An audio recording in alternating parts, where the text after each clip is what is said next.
Anti-derivative Jill. There she is. There she is. Our sister world opposes our desire to join the Federation. They will stop at nothing to prevent it. Target acquired, Captain. We're losing weapons, Locke. Captain.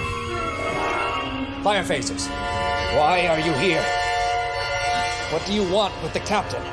Humans bury feelings of heartbreak and loss. We lock them away. What places do you think it is? Intelligence. Wars on overload! This procedure is not successful. We'll lose all three of you. The tissue damage is severe. Fire on the ship like Or not. What can you do here? We're gonna have to amputate below the knee. There's no honorable way to kill. There's nothing good in war except its ending. Greetings and felicitations. Hello, hey, and welcome to Indefinite Lunch in Infinite Combinations number 108. I am Anti-Derivative Jill, and we've got a really fun show today. I'm watching Star Trek Continues for the first time, and we're sharing our thoughts on it with you. So today, it's just me and Dan Leckie. Hello, Dan Leckie. How are you doing today? Hi, Joe. Hi, Joe. It's a pleasure to be speaking with you today. Oh, yes. So together we're going to discuss the two episodes called The White Iris and Divided We Stand. And as we get into these episodes, I just want to say hello to our chat.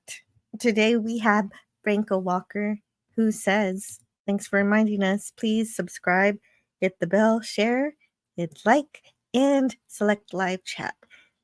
And hello to Gap After Dark. Always wonderful to see you. Saying hi to everybody. Also, Cynthia Whitbeck. Hey, how are you? And, oh, hey. Oh, well, Dan Leckie here is here on the panel. And also, Captain Notfinity. Is Scotty going to show? Nope, not today.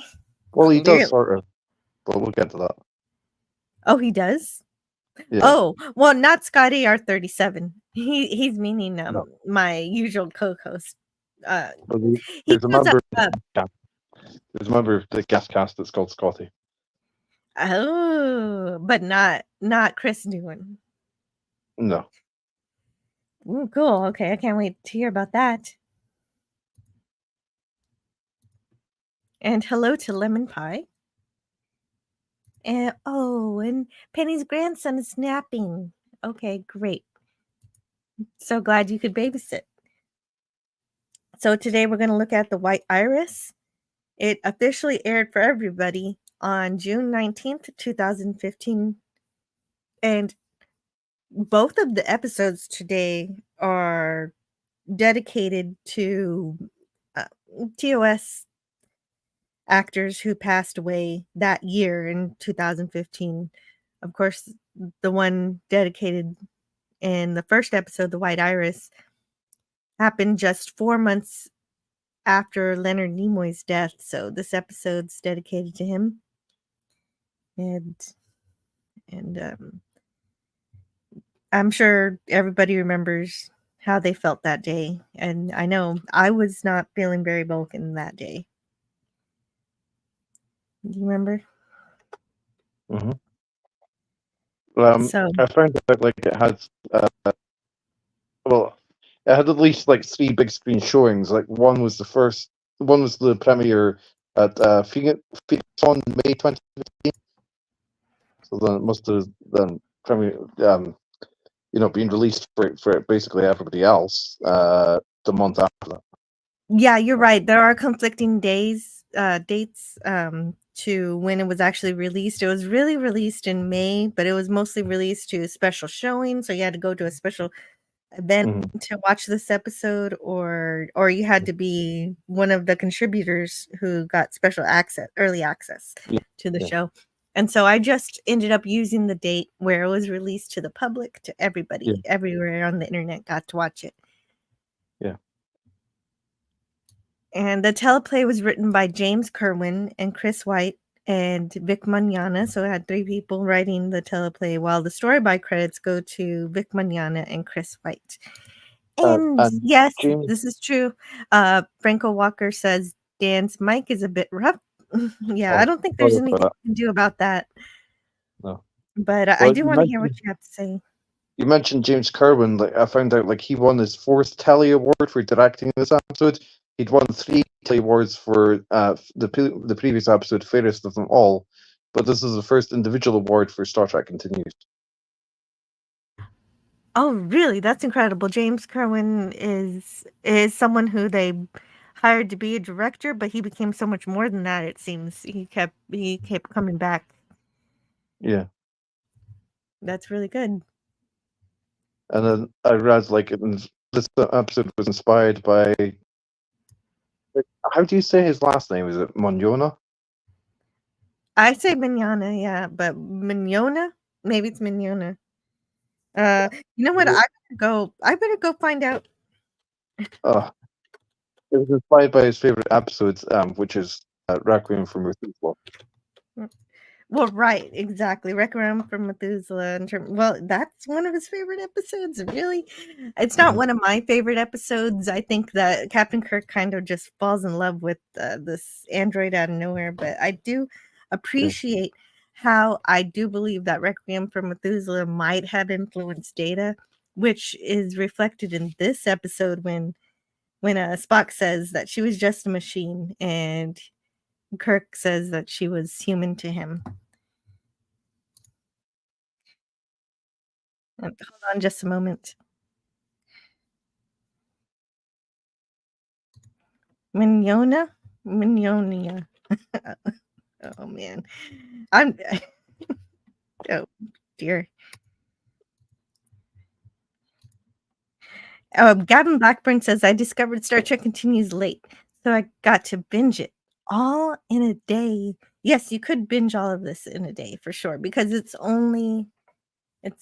less than 11 hours. So there are only 11 episodes. Yeah, I also read like a review, an interview with Vic that he was saying he was asked like was the intention to do like the next 2 years, and he was saying yeah at the time like that was an intention, but that changed. Oh, that there were supposed to be more episodes? Yeah, like That would have been two great. seasons. Yeah. Well, getting into fan series, you're stepping beyond what's real canon, so this is all beta stuff, but I think it's really well done, really well put together, it has real actors, real everything, and amazing production stuff Yeah, going like on here. yeah, I agree. And it's I think maybe I'm guessing like how the original series is 3 seasons, so maybe Star Trek Continues. Like the plan was that they would have 2 seasons to finish out the 5-year mission. Right, that makes sense. That would have been really cool, and I would have loved to see what they came up with, because these so far I found some enjoyment in these. Although I think I liked last week's episode. Well, shoot, I'm getting a call. I will be right back. Just give me a second. Okay.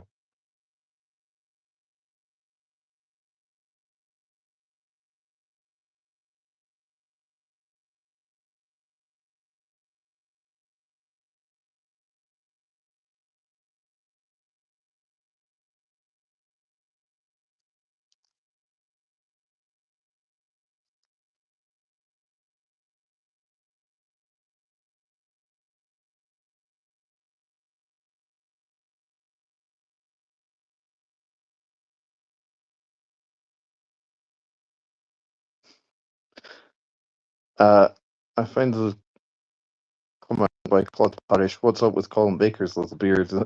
Interesting. Colin Baker, of course, is famous from playing in Doctor Who, playing the Doctor, one of the iterations of the Doctor in Doctor Who. Yeah, okay, so guys, I'm so sorry about that. I had to step away because my my husband called and needed to talk to my son who came home from school sick. And so I apologize for having to step away for a bit. But I do want to say hello No problem. to the Comic Relief Crusader and Claude Parrish. What's up with Colin Baker's little beard? He's an Yeah, I alien read that here. one. He gets to be an alien, and yeah, so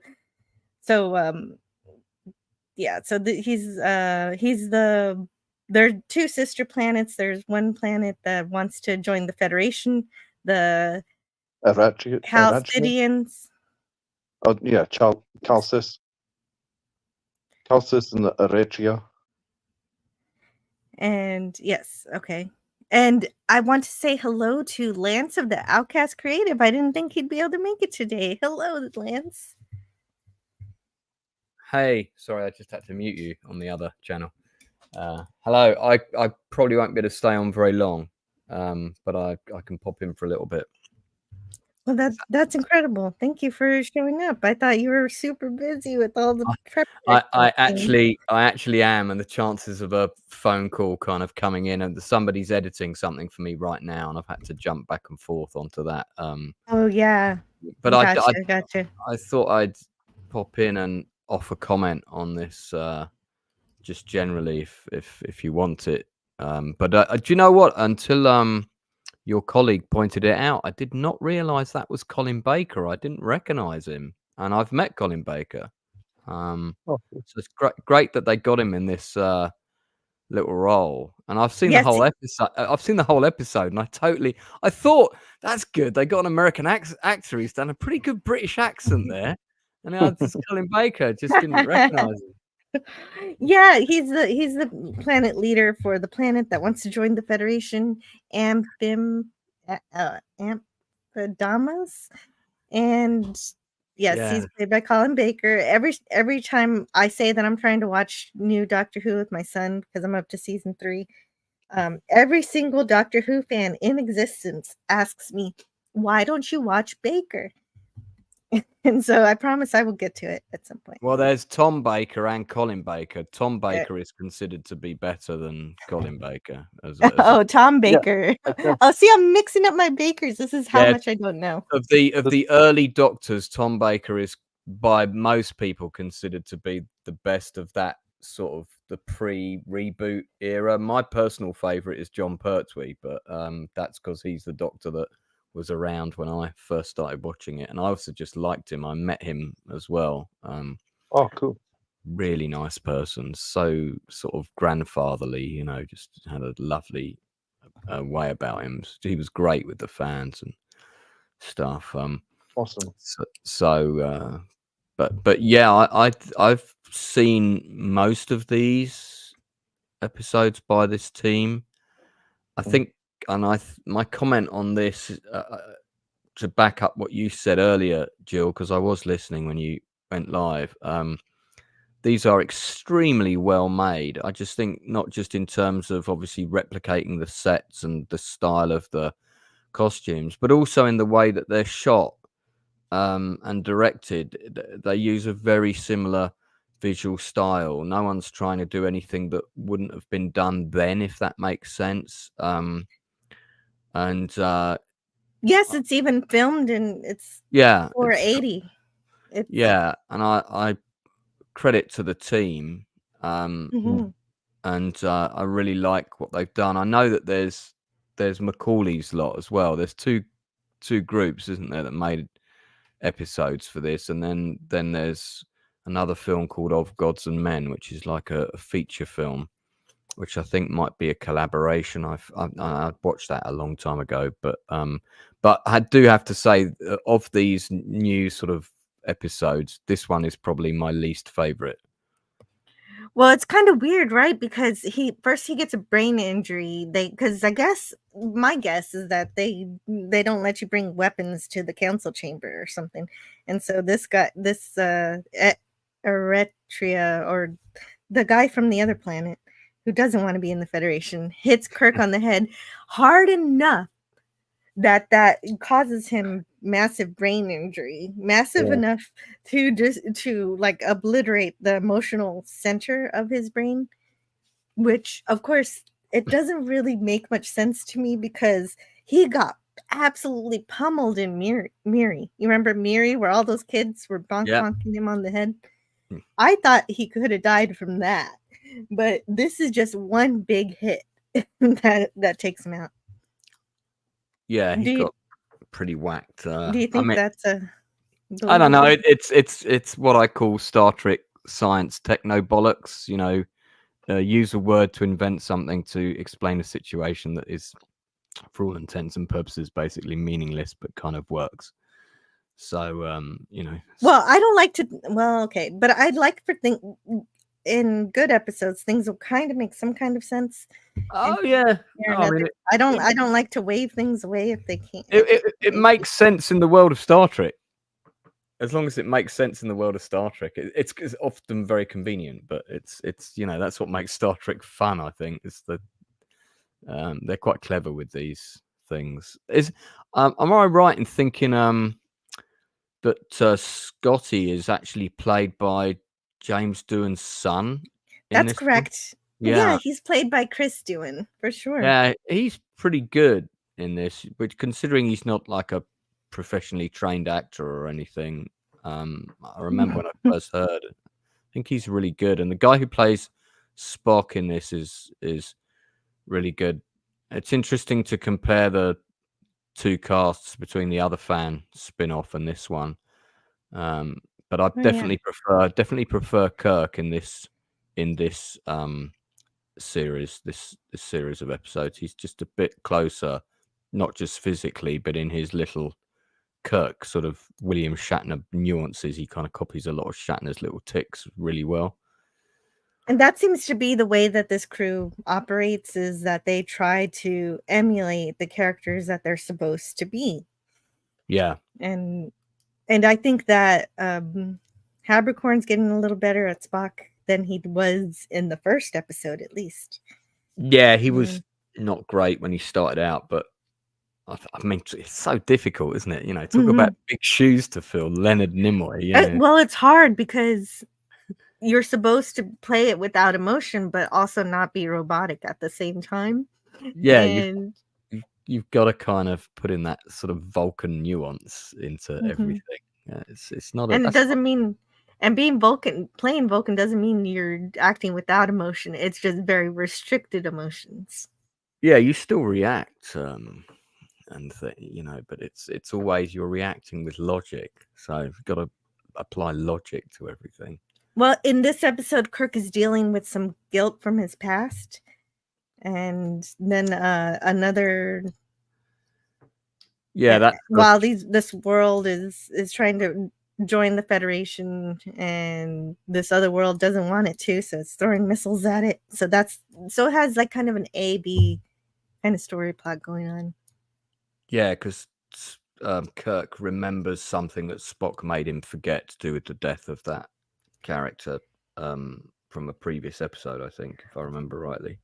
Reno. Yeah. And I don't know, does this episode make much sense to you at all in terms of how this brain injury suddenly causes this psychological issue? Oh, it's fine. It's, as I said, it's typical sort of Star Trek science as opposed to science, if you know what I mean, which is fine. I mean, it's Star Trek, so it's all good. But for me, it is one of the weaker episodes. Not just the plot thing. It's kind of a ship in the bottle. I mean, lots of these episodes are all ship in the bottle, but this one feels smaller. This episode doesn't feel as doesn't feel like we're roaming around the universe much. It feels like a very small, contained. I don't mind a bottle episode. No, I don't either. I absolutely love them, but you know, there's one with shots of Romulan ships and whatnot facing off against the Empire. Here, everything felt a bit. I don't know. It felt for me, the episode was a bit mundane. Although I have to say, it's better than some of the original Star Trek last season episodes. Right, exactly. Well, speaking of season 3, this is, you kind of think of the season 3 episode Requiem for Methuselah, as Dan mentioned earlier. And so this is Raina from that episode, Well, who I was just an discovered. android that Kirk fell in love with. Yeah, Yeah. I just discovered another link to another track episode, which is Yes. a couple of slides ago. You had you showed Spock, and he's talking about Alkazine, He's talking about what? a drug called Alkazine, Oh, yes, yes. I New remember that. experimental drug. which was considered by Dr. Beverly Crusher to give Worf after he had a spinal cord injury in the episode Ethics in The Next Generation. Oh, right, the ethics episode. Yes, that makes sense. Whether or not Worf wants to help a Romulan. And so, okay, those two are connected. Is that drug? That drug is in that episode. That's cool. Yeah. Okay, so at that point in TNG, it's a more well established drug, but here it's experimental, and so it does eventually help. And so the thing about this episode is Kirk he usually does express his emotions. He doesn't suppress them like a Vulcan, but he's always been able to compartmentalize his romantic feelings away from his duties as a captain to be sure he could take care of, the lady he loves the most, who is the Enterprise, which I'm happy to say this episode does not forget that. It was all I was thinking about the entire episode, and so it doesn't disappoint me in that regard. So even though Kirk's able to bury all of these heartaches from over the years, this brain injury has stifled that ability, and it seems to have obliterated his control over himself. He can't be stoic about the ladies that he loved anymore. And so the episode between Worf and the Romulan is called The Enemy. It's a different episode. That's a different one. Oh, okay. Yeah, Ethics is the one where he breaks his spine. Yeah, like a storage container. Okay, sorry about that. Yeah. No problem. There's so many Next Generation episodes that I get the Worf yeah episodes mixed up a bit. Thank you for the correction there.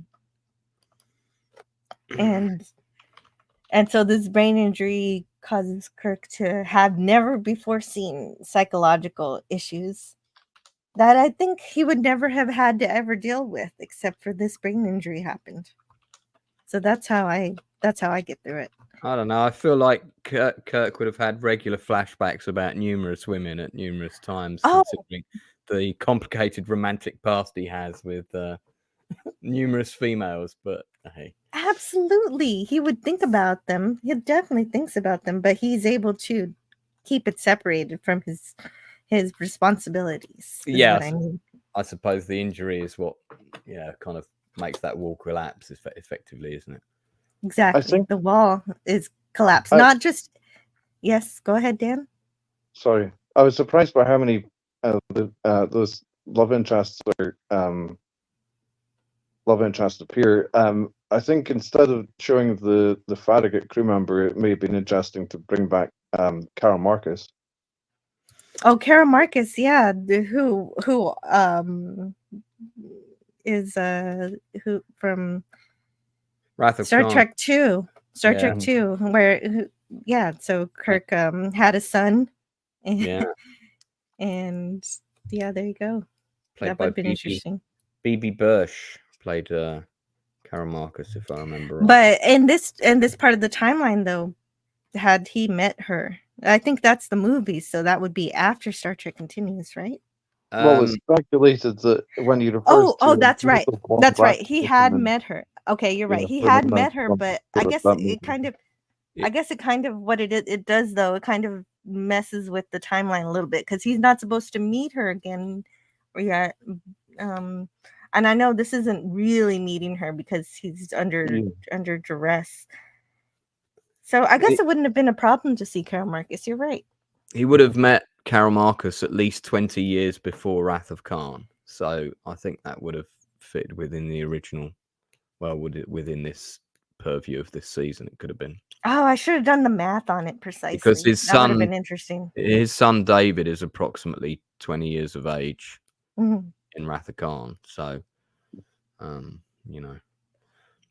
tends to be how it works. From even in Star Trek science, I think. So he would have been able to meet her. That would have been a good idea. I like that suggestion. Mhm. Although what they did with the Farragut, I think, was a callback to Obsession, where Kirk was upset with some kind of thing he did that caused. Well, he's not responsible for what happened, but he feels responsible for it. Mhm. And anyway, Spock says they should try the Alka-scene, and McCoy says it's experimental. And so luckily, Kirk's able to come out of it just long enough to ask for him to ask to use the drug. Otherwise, the ethical implications could have been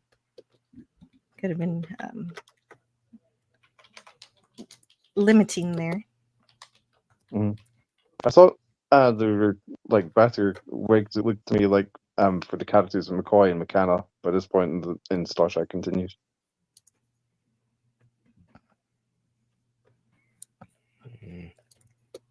I like the flashbacks and the cameos by Kirk's old flames, but I thought the subject of the episode was a bit too cheesy.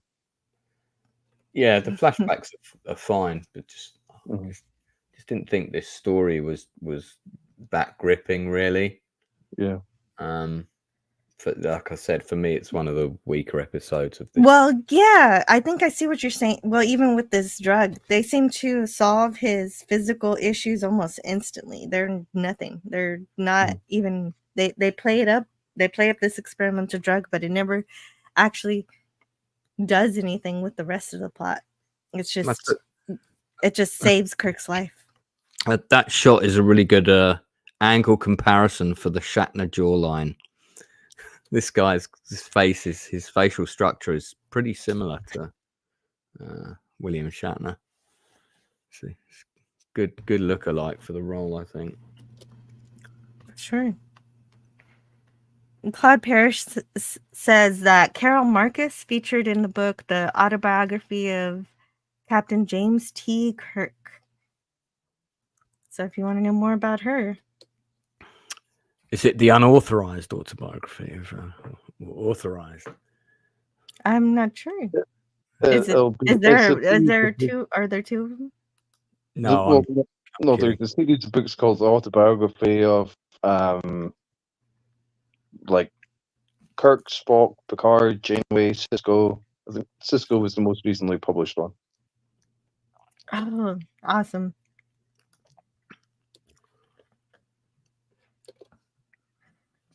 All right, so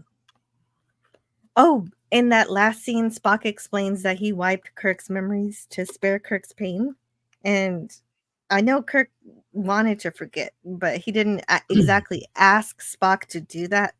And so that's why I love the line from Spock when he says, "Perhaps upon reflection, it was not my place to do so." So he actually questions his actions from that end of that episode, because when I reviewed it on my channel, we had a bit of an argument about whether or not Spock should have done that. I still can't believe I didn't spot that was Colin Baker. It's so obvious in that shot. Yeah, I was thinking was he the sixth Doctor? I think he was. I think you're right. I think he was the sixth. Yeah. They're official-ish books. Yeah, official-ish. Yeah, Franco Walker needs a cup of tea. But in my defense, this kind of was on while I was doing other things, because I started getting quite disengaged from the story. So yeah, well, there's not much to it. It's just that all of the walls that Kirk's built up to be able to separate his duty from his loves have broken down. Even the one that Spock implanted in his head to forget Reyna. But all of his physical ailments are gone. The only thing left to his injuries are psychological. So at this point, McCoy doesn't even know this. So I don't understand why Spock can't take command while Kirk is recovering. We just have Kirk. Oh, okay, you can get out of here. You can get out of sickbay. Everything's fine. But I guess maybe McCoy either assumes Kirk's fine, or maybe he knows he wouldn't be able to stop him, from getting back to his work as soon as he could. So why try? And anyway, Kirk needs to give up the command code so that Amphidamus can turn on the defense grid for the planet. I thought that this the Federation's given them. I thought this sort of thing where Kirk seeing like illusory characters on the bridge is sort of a bit like and the children shall lead, you know, where there's that like angel sort of character that, you know, is, appears You think in, like, these ladies it's like the Gorgon for you? yeah, it's a similar sort of visual effect. It looks a bit like. Well, in this case, though, they're hallucinations and not actually a manifestation of a Q-like entity. Yeah, it's just a similar visual effect, I think. Mm-hmm. Yeah, so in this case, Kirk's just tripping.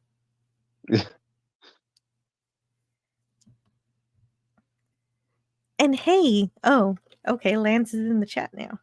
Very good. And so this episode is full of these past loves of Captain Kirk, except Carol Marcus. But this one is named Nakia. Nakia. Is that right? Is that Nakia? Yeah, that's also the actress's first name as well. Oh, okay, that's cool. She's brand new to the lore, created just for this episode, but she's not out of nowhere. She's from the Farragut, where where Captain Kirk used to be a lieutenant. And her uniform kind of looks like around the time when Captain Pike was commanding the Enterprise. So it must have been the times must have been around there. Yeah, I thought it's cool also, like, they use a different insignia pin or whatever on her shirt. That's true. There's a whole thing about that in terms of how it went from every ship having their own insignia to one day everybody has the same one. And well, anyway, Kirk can't remember the password. For some reason, there's no backup of this password anywhere. I know it's like for security reasons, but I would think you'd at least want your first officer to know. At least one person should know, like one backup. That's always like an interesting idea for like modern audiences. How many of us have forgotten their passwords and stuff for things? Yeah, right. Well, yeah, there's a website that I use to keep my passwords. That's encrypted and everything. So that I don't forget mine and keep them safe. Chekhov mentions Zindi from Enterprise. Yes, that's right. And so we get a reference to Chekhov decrypting codes from the Zindi from Enterprise, the season 3 story arc. I actually rewatched some of that season recently, and the CGI effects in that season are terrible. They aged really badly. Well, I think that's just the nature of CGI in the early 2000s in general. Everyone thought it was great, and now you look back at it and it's like, ugh. Yeah, I always think the same thing about Babylon 5, unfortunately. Yeah, although the design of the ships kind of make it watchable because they're so different. But yeah, you're right. It would be great if somebody redid all the effects for B5 and just re-edited them back in to the show, because I love that show. I think it's so good. Mm-hmm.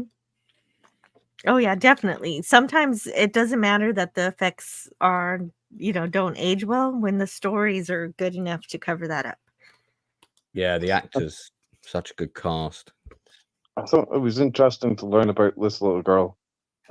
She was a young Star Trek fan in reality who wrote reviews of episodes of Star Trek Continues. Oh, she did. Oh, yeah. So she got to appear in one. That's kind of nice, isn't it? Yeah. I didn't. Oh wow, that is pretty fantastic. But also, like, this episode was filmed in 2014. Then 4 years later, she and Vic like recreated a scene from this episode, especially for shoot. A lot of people in the comments were saying she looks taller. She's grown. Yeah, that makes sense. And so Kirk is continuing to have hallucinations here, but he's not telling anybody about them, of past loves, and then this little girl who just seems kind of like, is this a, when I was first watching it, I didn't know if it was some kind of like I was thinking Corbin might maneuver. Is this like a little alien person who's making him have these hallucinations? Mhm. And that's where I first went. So when I got the actual reveal of it, it hit pretty hard. And so the sister planet fires a missile at the Calcians or the Calcidians or whatever they are, and that's so then of course the planet, they want their defense grid, but there's no password. So yeah, basically I can see why you can get lost with this episode, is that you're just waiting and waiting for Kirk to stop having hallucinations. Or you're just waiting for him to tell somebody.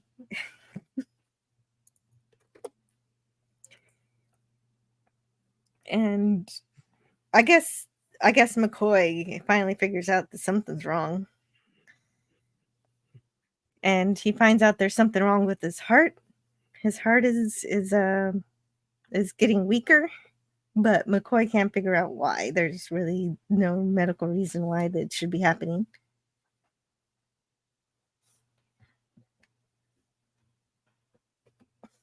And one weird thing here is that Spock is telling Chekhov if he's tried brute force algorithm to get the password, but if it's protected by brute force, then why don't you just let Spock know the answer? Because anybody can run that kind of algorithm. I do like how they're integrating modern computer science into this episode, into the series. But I would think the algorithm would be a little more robust than that.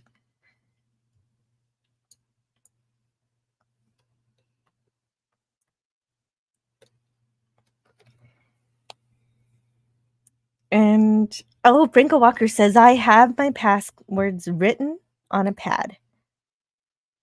That way, only I have access to them. They can't be hacked or leaked when they are physically stored on paper. Oh, that's true.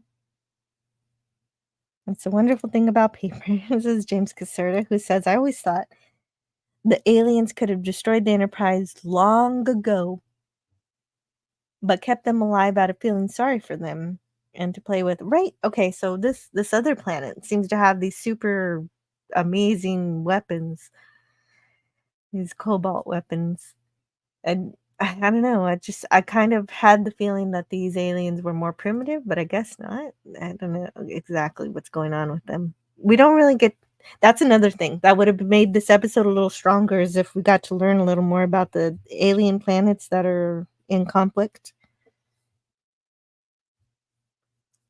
I might have had a little more fun with that. And hey, I want to say hello to Sean Carter. Greetings, everyone. He's working and lurking today. Sean I'd like to Carter's say hello to Edith Keeler, who just showed up. Mm-hmm. Right, Edith Keeler. Right, that is one of the. They don't have Colin. They do have Edith Keeler, and eventually we're gonna get Miramani, and so we do get two of the bigger loves of Captain Kirk's life. No thief wants to steal a piece of paper, says James Caserta. Well, it depends if they know what the paper is about. But that's true. They usually go for the jewelry and the electronics, don't they? Yeah, unless it's got the winning lottery numbers for this weekend, then I might steal it. Or the plans to the Doomsday Machine, perhaps. There you go. Oh, yeah, none of your fortune cookies are safe.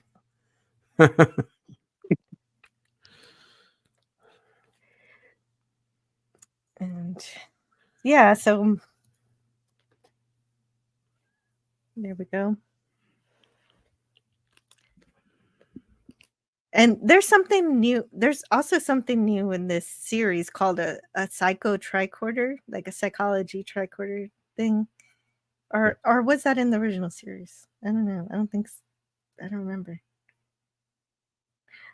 But I'm not sure what it does exactly.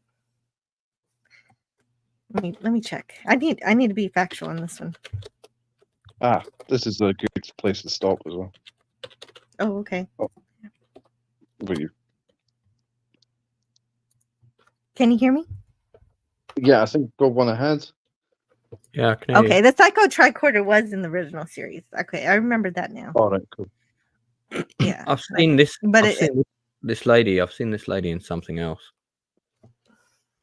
Wonder who yeah, is. she was in the. Well, I don't know outside of this, but we first saw her in the Mirror episode, the Fairest of them All episode. Yeah, now that's a good episode. That I might be thinking of that, but I feel like I've seen her in something outside of these Trek things. Mhm. I You thought it was really probably have. cool how they changed like the opening Let's credits find and out. stuff. For First of them.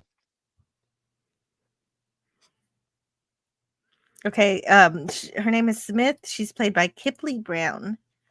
Yeah. Kipley Brown what does she do? Of course, Star Trek Continues. What else? She was on one episode of Star Trek Enterprise, but I don't know if you know any of these other things that she was in. Could be that. What's her name again? Sorry. It's Kipley Brown. I'll put it in the chat for you. All right, thanks. It's in the regular chat for everybody to see. Okay. Oh yeah. Okay. Kipley Brown. That's an interesting name. Yeah. Better out in plain sight, well hidden. Well, indeed.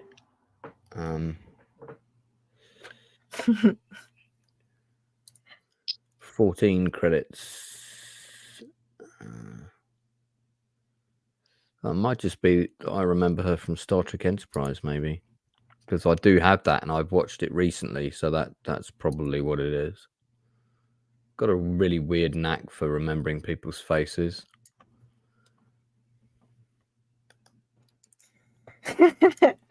I love the way Claude Parrish talks. Holy Targ snot. She's married to Emo Phillips. Is she? Funnily enough, I met him at the theatre once. He was sitting like 4 seats along from me, and somebody recognised him and went, "Are you Emo Phillips? Can I have your autograph?" And in his jacket, he had a stack of like miniature postcard headshots of himself. So he was all, "Yeah, I'll sign one of these and give it to you." He was all like prepared, which I thought was kind of cool. Yeah. Very nice. Yeah, I don't know who he is. He's an unusual character actor. I think that's probably the best way of describing him, Jill. Oh, great. Also has done some stand-up comedy shows and was based in the UK for a while. Because saw him a few times in London, probably in the early 2000s. That would have been a long time ago. Yeah. Can you hear me? Yes, we can hear you. All right. Okay. I wondered if you could go back, please. Oh, sure. Where would you like to go back to? If you keep going. Well, but can you describe where you want to go? There, like it's very near there. That exact shot. So the picture that I sent you has that guy in the background. Oh, right. Okay. Let's show you that. Yeah. Oh. So he is an author who cameos in this episode. I'll get my note that I wrote about him. Yeah, so he is author Robert J. Sawyer. And he went on to ultimately he wrote the two-parter that's called "To Bold to Go" that ends Star Trek Continues. And just on IMDb, he's just credited as science officer. But yeah, he co-wrote the two-parter at the end, Star Trek Continues, and he's a well-known science fiction author. That's awesome. Oh, okay. Yeah, I'm glad that he had a chance to be on the show as well as being an author of it. That's pretty cool. Yep.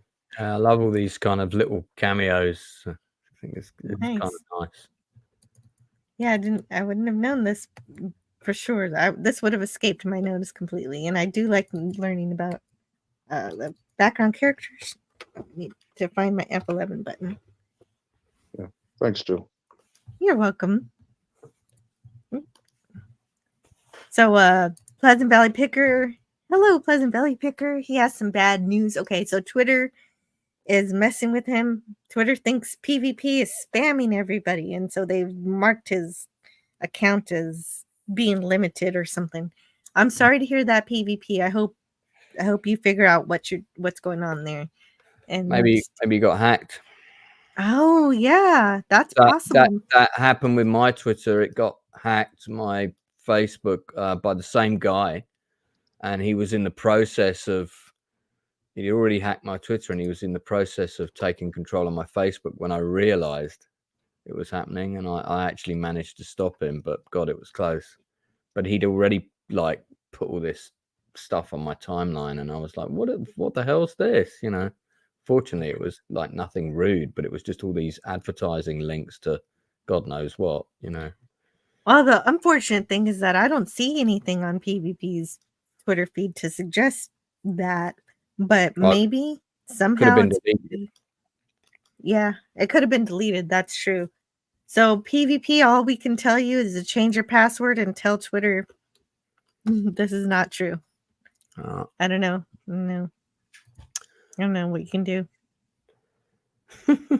Yeah, emo could be pretty funny. Yeah, it's certain type of humor though. It's not for everybody. Oh, it's worse than that. It's last night. It was just that the account was limited. Now it's suspended permanently. Damn, that's got to be a hack then, surely. Yeah. It says I can appeal, but I don't know what to do.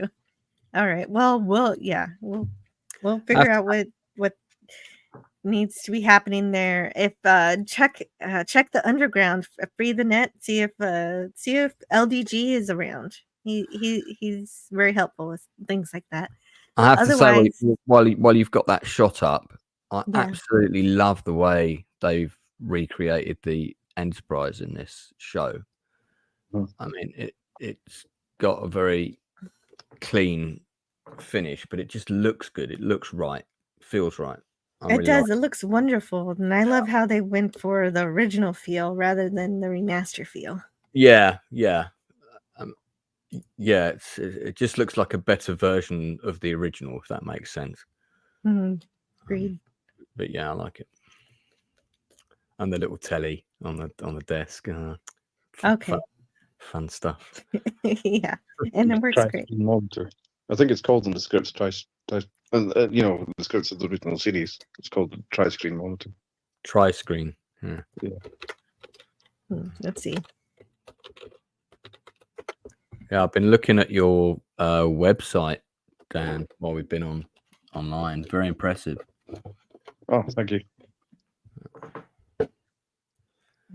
If you're ever down in London, you got to come around for a game of Star Trek Space Combat. Oh, cool. So, because that's what the picture is on my icon. That's from the game. I visit London quite a lot.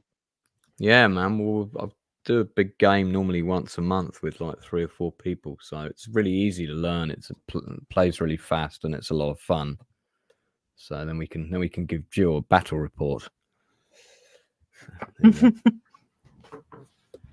Here's Miramani. Yeah, I've never played any of those tabletop games. That would be cool to see. Yes, Miramani. I saw a few shots from the making of this episode, and I was surprised by how much green screen they used. Like you see Miramani later on, she's in her tent, and I thought like maybe that was a set, or maybe it was. I certainly thought it was maybe a bigger set than or back or foreground than what appears in the photographs from the making of this episode. Oh, okay. So anytime they're in, well, for the holodeck scenes, you're saying they used a lot of green screen. Yeah. That makes sense. And of course, it's a prototype holodeck. It's not a full-fledged one. Well, this is Or is it yeah, the same one from the animated series? I'm always confused by that. After the Practical Jokers, but do they refer to it as a holodeck rather than a recreation or rec room in this? You're right. They probably call it a rec room. Yeah, no, they call it holographic rec room. Yeah, that's it. They don't say holodeck.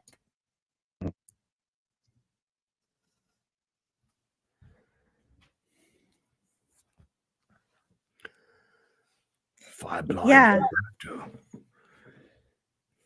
Oh, okay. Yes. So they've got to destroy this thing, but it's venting plasma, and that's why they can't target it. It's a nice little technical issue that they're able to solve here, and I enjoy this part a little bit. And so they have to destroy the incoming missile. But we're not really given too much of an explanation for how this works, except for the venting plasma must have cloaked it. Yeah, and I still just want to know a little more about these two planets, so I can care just a little bit more. I care, but just a little more would be nice. Yeah, you care, but you want to care more. Yes. Yeah. Yeah, I feel like it's a bit like Cass and Prit in the Next Generation.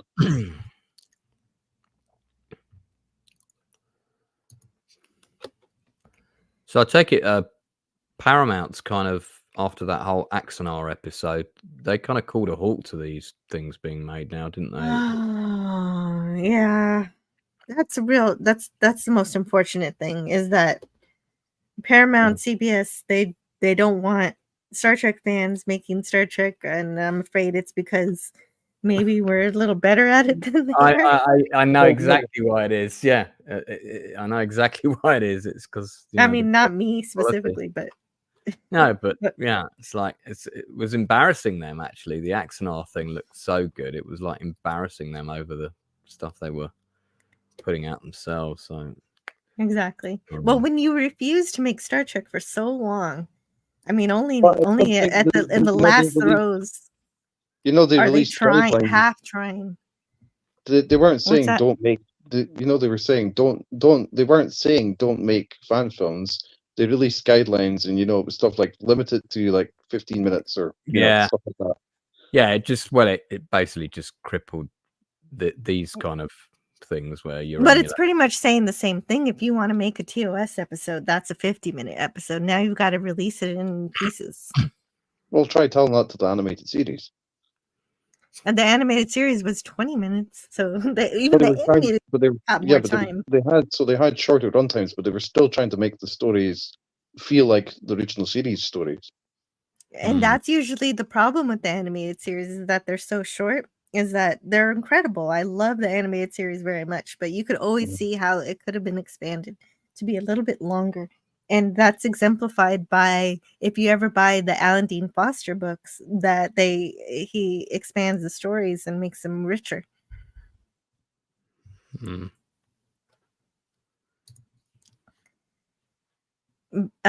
Claude Paris says Vic found an end run around CBS Paramount to finish his series. Yeah, very good. I'm so glad he was able to figure that out.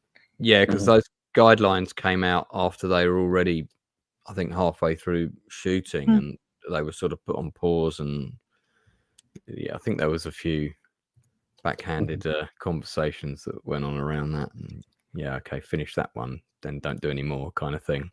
Well, I'm glad he got away with it. Because, Captain Kirk realizes that he's unfit for command because he's going completely mental. He's psychologically out of it because of the brain injury, I'm suspecting. And Yeah, so I think it's the scene that I thought. Is this the scene where McCoy brings Brandy to Kirk? this is correct. Yeah, I thought this was quite similar to when Boyce brings Martini to Pike and when he's lying in his quarters in the cage.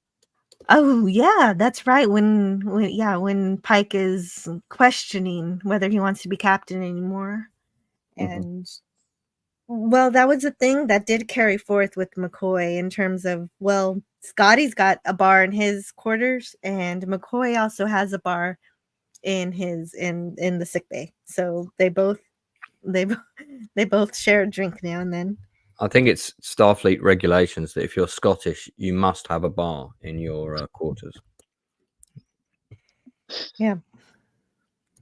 Of varying.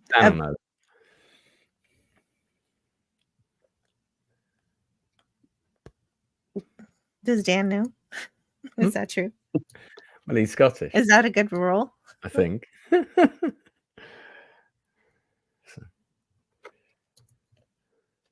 I'm Scottish, but I don't drink. Ah, okay.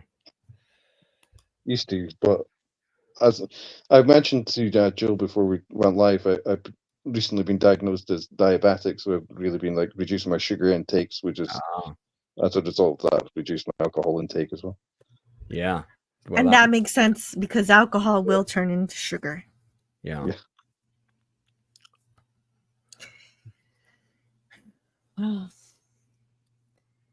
Well, and yeah, no, this is basically, yeah, you're right. There's not a lot to say about this episode. It's about Kirk having to deal with the psychological issue he wouldn't have otherwise had to deal with if he didn't, if the events of this episode didn't happen.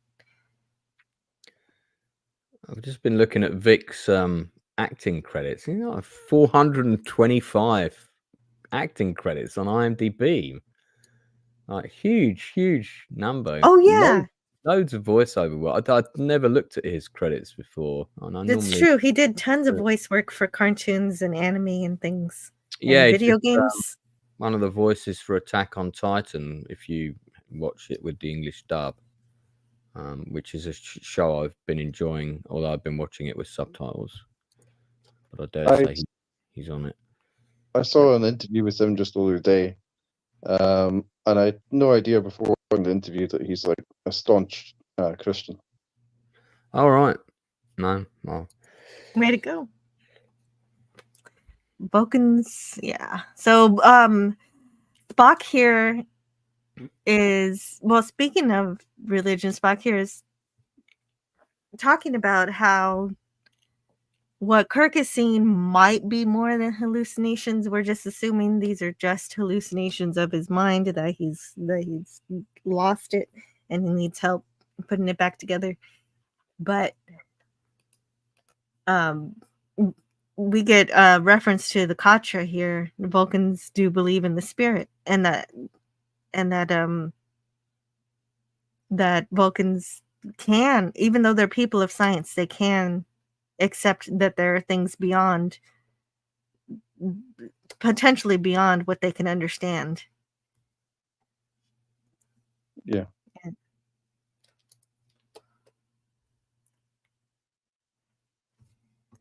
And James Caserta says, which sci-fi writer was associated with this, and or who wrote it? Well, Vic Mignogna was one of the writers of it, and he possibly why he included that line about Vulcans being able to see past science is because he does too. He's spiritual, and he sees the Vulcans as also being spiritual beings. Vulcans do have a lot of ceremonies and rituals that from antiquity that tie into their telepathic abilities. So maybe I think he was also in a romantic relationship with this actress. He was. And so there is kind of a flirty thing, but not really. They don't really get into that, but this episode does a good job of not actually making that happen. I'm glad they don't do that. Yeah, it was really to see her behind Sulu in the mirror episode. Oh, I haven't. Okay, no spoilers. The favorite of them all. The interview last time. Oh, okay. James Caserta says, which sci-fi writer was associated with this or who wrote it? Okay, so I read that already. I have that information. So this episode was written by James Kerwin, Chris White, and Vic Mignogna. That was a teleplay. And then the story by credit goes to Vic Mignogna and Chris White. And it was directed by James Kerwin. So James Kerwin's director and writer, co-writer. And also, as I mentioned earlier, science fiction author Robert J. Sawyer appears in a cameo. Oh, right. And so you showed us a picture of him. Was that him? Yeah. Cool.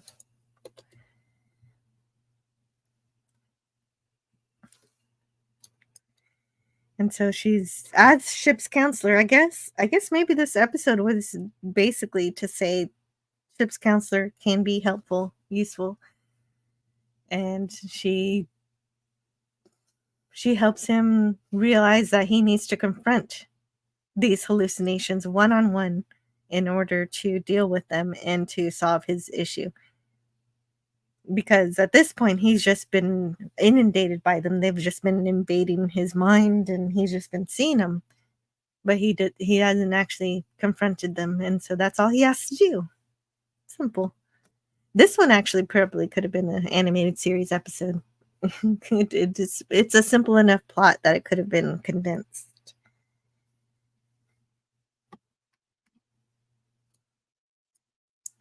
And so we get those confrontations here, and the holographic rec room.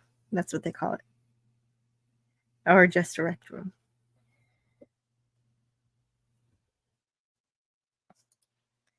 And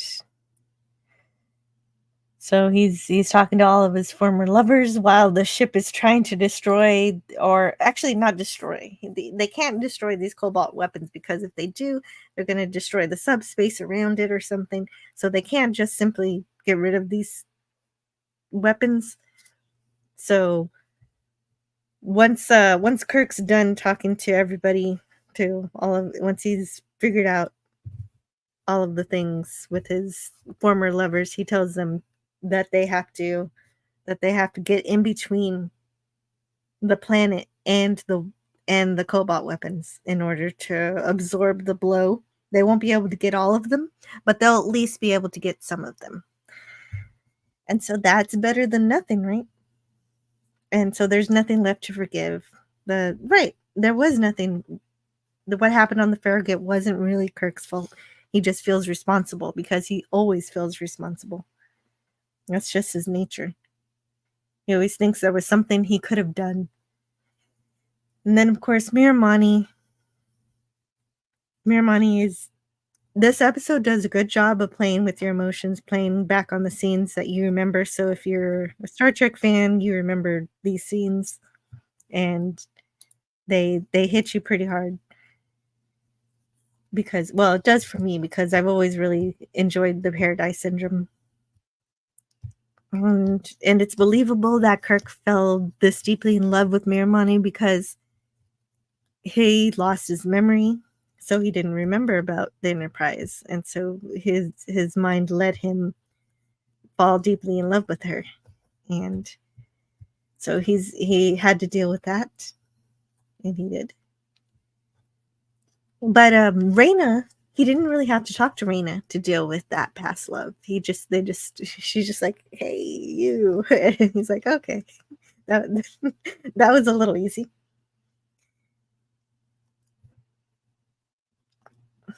And so once Kirk's finally done talking to all of his hallucinations, there was one more that he didn't talk to. And so when you see the little bead art that she created, you realize who she is. And I have to admit, it actually really did. Yes, JT Kirk, I am Kirak. Here we go. I do have that.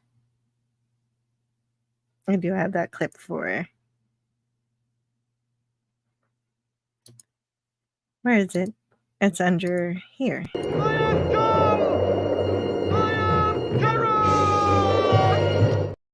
Yes, and from that time that Kirk was Kirok, and he fell in love with Miramani. She did become pregnant with his child. Of course, we know that she ends up sacrificing herself in order to save Kirok. And so what we see here, this little girl, is someone who never really existed except for in the womb. And so this is Kirk's mental manifestation of the daughter he never knew. And so obviously that means that he's thought about her before, what she might be like. And I guess he imagined that he had a little girl that he never had. But this is kind of like the father's side of what a miscarriage would be like for a mother.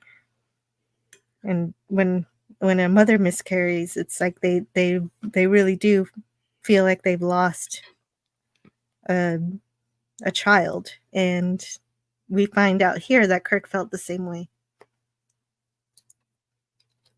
So he not only loved the women, but he loved his baby girl too. And yeah, so that if you want to, that tore me up a bit. That was well done. I think the emotional part of it really worked, even if the science fiction part was a little less strong. The story of it works for me. Yeah, that was a good tie-in. Mm-hmm. So that's Spock asked the question earlier: are all these just hallucinations, or are they more? I think they're just hallucinations, but very strong ones that Kirk had to deal with before he could put those walls back up and be Captain Kirk again.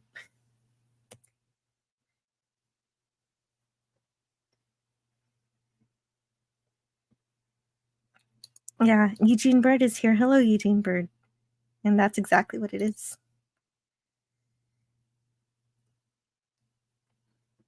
And so after all of that, that little girl also gave him what he needed. She reminded him of what the password was. And it was irises.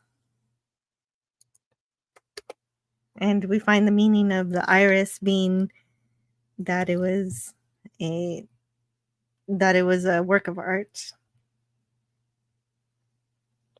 And in that work of art, there was one white iris. That meant that the artist was lonely. And so that's the parallel to Captain Kirk being lonely due to chain of command in this time period. Didn't really allow for a lot of personal like it's not like the Enterprise D where you can have a whole family and crew all on board the ship. I thought it was. I initially thought maybe the iris referred to, like, the iris in a person's eye, but it doesn't. It refers to the type of flowers that are called irises. Yeah, from the painting by Van Gogh. Yeah. Oh man, Grace Lee Whitney. Yeah, that's the next episode. The next episode was dedicated to Grace Lee Whitney. She had a tragic life. She did. Yeah, she did. Felt really awful when I read about all of that. Yeah, no, she didn't leave Star Trek on very good terms. It was not a good time. And she never revealed exactly what happened, but she was definitely affected by it. And it's really sad. And she was really beautiful and really wonderful. And I enjoyed her as Yeoman Rand. And she does come back for the movies. So something happens where she's able to come back and I'm happy for that. Yeah, and for Voyager, an episode of Voyager. Oh, was she in flashbacks? Yeah, in a flashback. Okay, flashbacks. Cool. Okay, so she was in the one with Sulu and the Excelsior. Yeah. Nice. Franco Walker says to me, why didn't Spock get the password during the mind meld? Yeah, why not? That's a great question. But maybe it was so buried in Kirk's memory that Spock was only talking to the other ladies. The little girl wasn't there. So I don't know. I don't know exactly what Spock has access to in Kirk's mind, because all of these women are just hallucinations of his past. If they were really spirits, like Spock was insisting, then he would have been able to get the password from the little girl who never existed. And so I don't know. I'm thinking hallucinations. So passwords would be a little more difficult to get to if they were just if they're just manifested by Kirk's brain. Good question, Franco.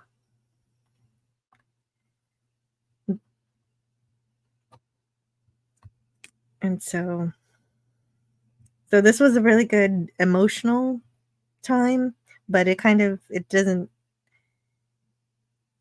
I would have liked a little more about the aliens, a little more sense made of Kirk's illness.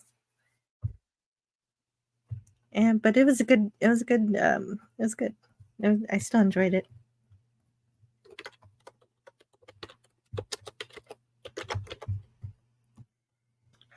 And Divided We Stand first aired on September 26th, 2015 to the public.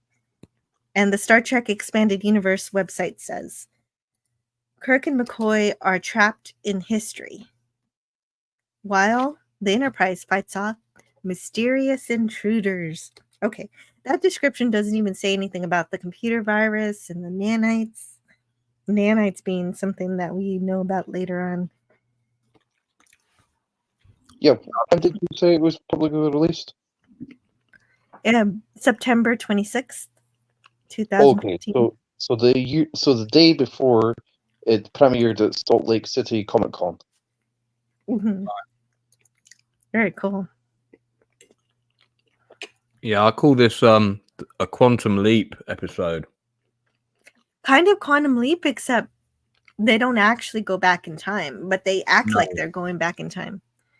They act like they pretend that they're in a malleable timeline where they're afraid of messing up the past. I like this episode. I thought it was quite fun. It's creative. It's creative for sure. Yeah, I thought it was interesting the time period that it seems to return to, the 1800s. Because I thought, I read an article pointed out that basically, that's the same time period the very start of Star Trek begins in. Basically, the first episode, Pilgrim for Eternity, when you see Doug Jackson, and it's in the ancient West. But in this case, it's the Civil War. Oh, neat. Okay, so I guess maybe this series likes to go back to a very particular century when they go back in time. And then it's the only continued episode with extensive outdoors filming. It was the first time that they shot outdoors. Yeah, on screen location. Yeah. It's nice. Yeah. Okay, so I gotta thank you. Thank you so much to Eugene Bird. He sent me a super sticker brilliant. of a hippo giving a thumbs up. That's cute. And so when that happens, I like to play a clip. Let's see. Which one should I play? Das geht mich hier und Hello, computer. Excuse me. Would you mind stopping that noise? They like you very much, but they are not the hell your whales. Well, there you go, Eugene Bird. I gave you a reel of my Star Trek 4 clips. I love Star Trek 4. Yeah, all clips that made my parents laugh, I remember. Yeah. Well, it's a Star Trek movie that brings everybody together. Yeah. I forced them to watch it, and I said, "You are going to enjoy this film," and they did. Yeah, of course. There Of you course go. they did. It's my favorite movie, not just my favorite Star Trek movie. But enough about that. We've got an unknown entity infiltrated the ship's computer, and they find out right away that it's intelligent. They know it's smart. But the teleplay for this episode was written by Mark Cushman and Susan Osborne, and both of these authors are responsible for the amazing books that are about the production of Star Trek called These Are the Voyages, which I used for my original series review shows. It has amazing information, and the story credit goes to Vic Mignogna, and it was also directed by him, so he's also directing. And oh, good, you're Penny's news from Penny. Her grandson is still napping. Eugene says, "Glad it's not your shopping day, Penny." So he gets to see Penny in the chat. Pop Culture Curator likes this episode very much. Oh, did I send you the link, Pop Culture? I don't. Oh yeah, I did. But you're okay. Anyway, if you can't be on, that's okay. Also, Matt G is here. Taylor Swift, greater than Disney, Star Wars, and MCU, and Doctor Who. I'm pretty sure that name has changed from when I first met this person. It gets longer every time, right? Yeah.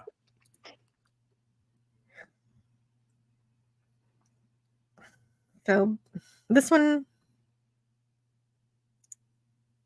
the crew's in trouble from this virus, but they're also calling it a pathogen, which I guess in the 24th century you can call a virus a pathogen too. Interesting. And this occurred when they made contact with an old probe from Earth called Friendship 3. And what makes this interesting is I don't know. It's He references Friendship 1 that's in Voyager. Oh, from Voyager? Yeah, Friendship 1 is in Voyager. Okay. Right. That's the last season, right? Yeah, I think so. Somewhere in there. Yeah. I haven't seen that one in a while. Yeah, me neither.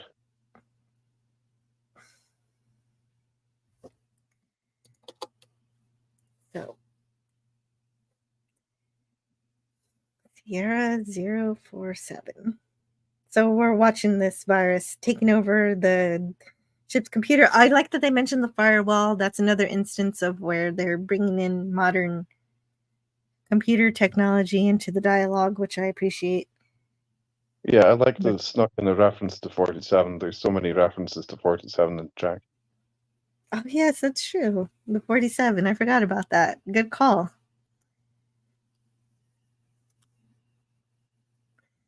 So it's going into the history banks. It's eating up the library computer. And they're trying to clear it out. They're actually able to. So they're able to isolate this thing and get it to distract it into a certain area of the ship that they're able to get it into the tape deck, I guess the storage data compartment or something, and then they eject that from the ship and destroy it. And so that I like that because it isn't just that we get to see that, it's that idea comes full circle and at the end of the episode and how they save Captain Kirk and Dr. McCoy. I think it's cool, like they include like the Star Spangled Banner just before the opening credits, and then at the end of the episode they include Battle Hymn of the Republic in the Oh score. yeah. The music is really the music. I like the music in the last episode too. The music in the last one and this one. It seems like for the first few episodes they were taking music straight from the original series, but in these 2 episodes, I hear different music in both of them that I've never heard before.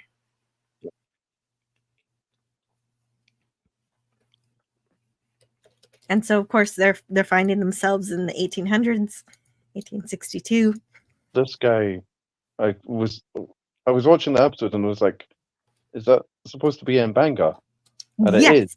Like, it's the only continuous episode to feature Mbanga. He appears in A Private Little War, and that which survives in the original series. And the actor who plays him Yes. here, Martin Bradford, previously appeared, I think it must be in a cameo, as a character called Lionel in the first continuous episode, Pilgrim Fraternity.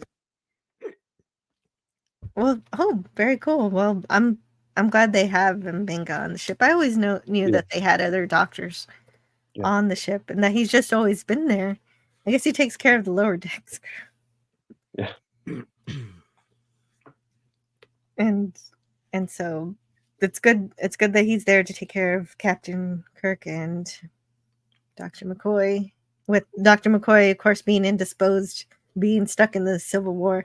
Of course, being from the South, he is wearing the Southern uniform, so that makes sense.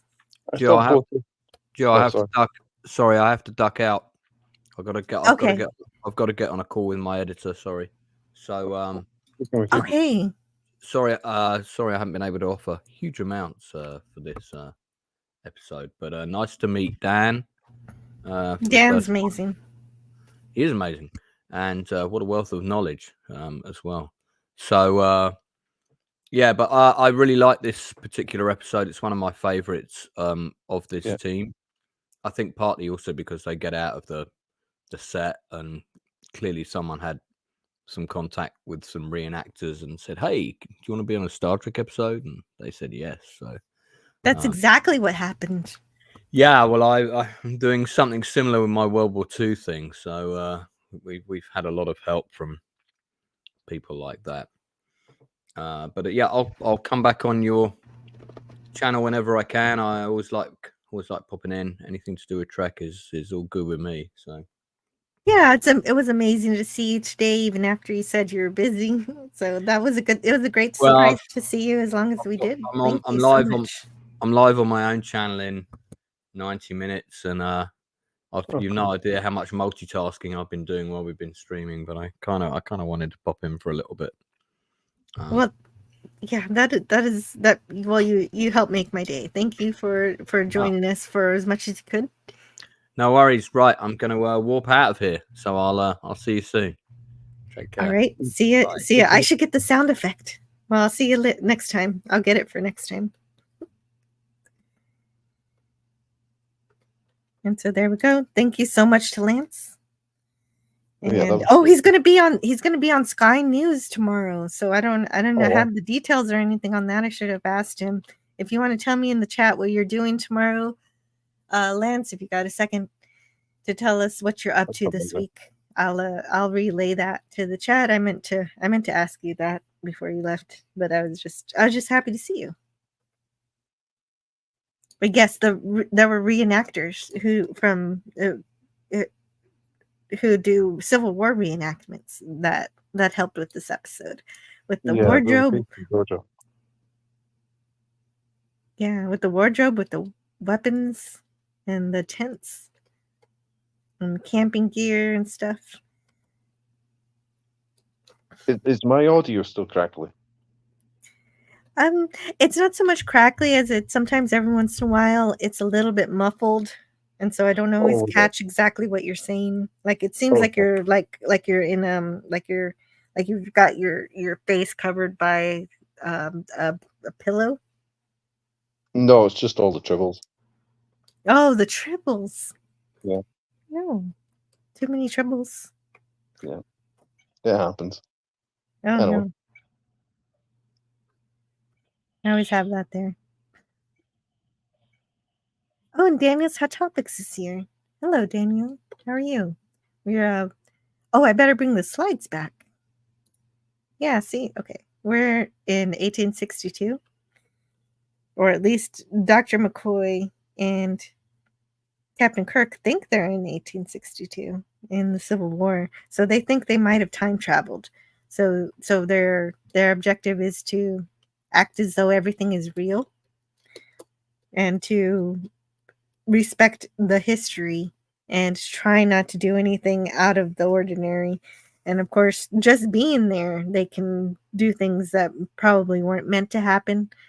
And so this episode treats the time travel. There is no time travel in this episode, but if Kirk is saying that they need to pretend that they need to act like it is time travel just in case it is, so that they don't mess up history. Yeah, I thought like McCoy expressing concern about that was a good sort of tie into the voyage home.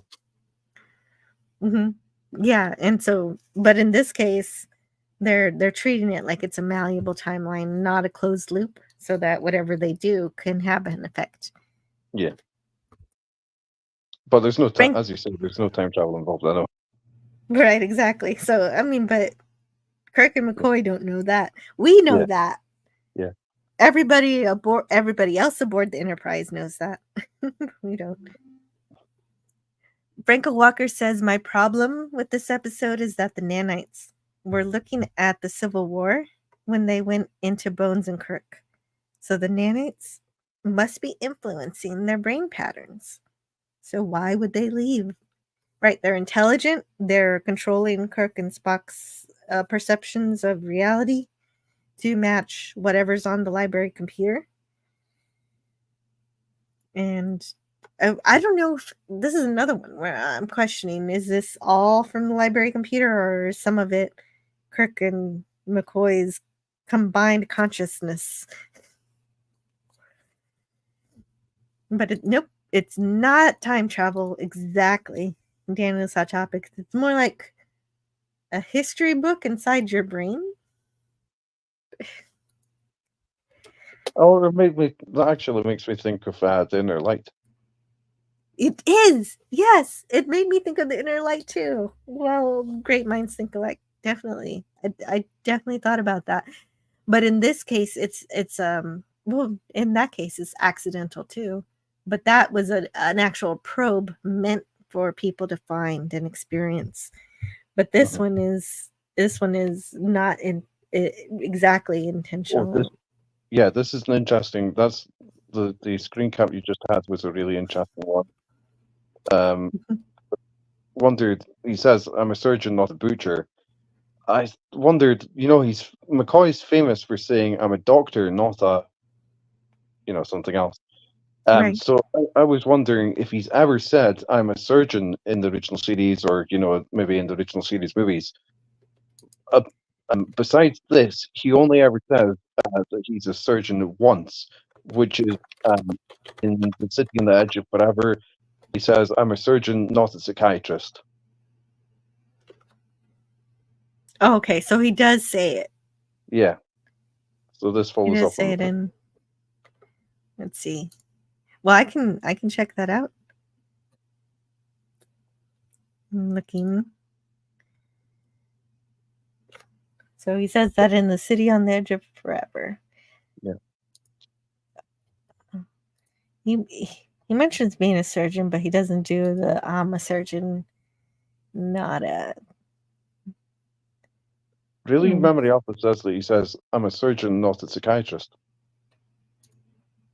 But even though he is kind of a like he did study psychology, like he does have some practice in it. Well, but I thought psychology is different from psychiatry. I think it is. Well, okay. Okay, so it says psychiatrists are trained in both medicine and mental health, but psychologists are only on mental health. So So, but I was pretty sure that he did, like, there are more than one occasions in which he does deal in psychiatry than not psychology. Okay. So maybe he's incorrect when he says that in The City on Edge of Forever. Well, let's see. I do have the transcripts, so I like to find these things out.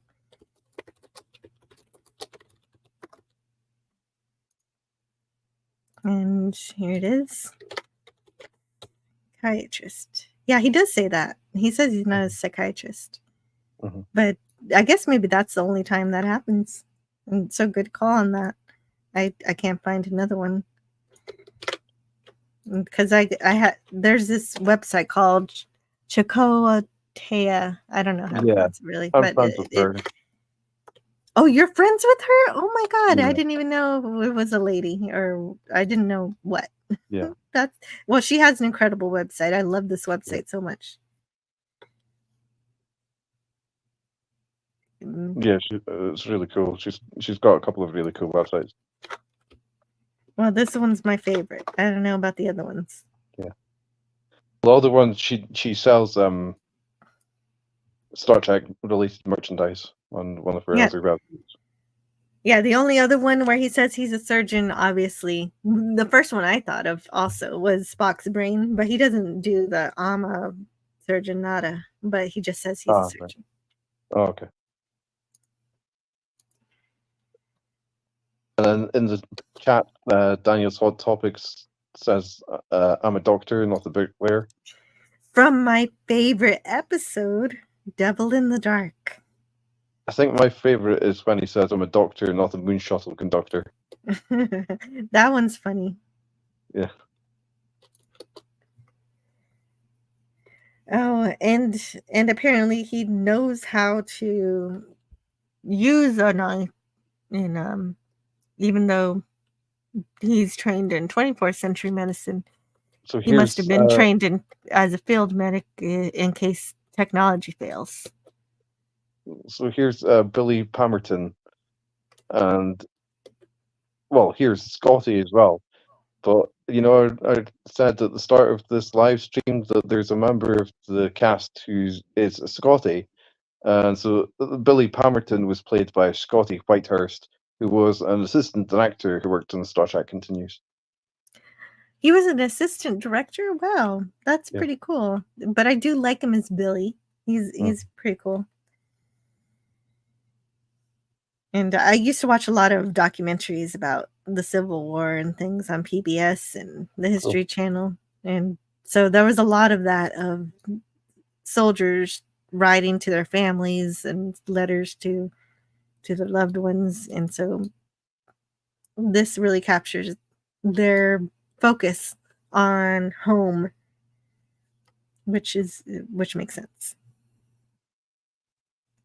And I do like that this doctor doesn't care that he's Southern, that he's a soldier with the South, and that he's that he just wants help, and even though he's Union.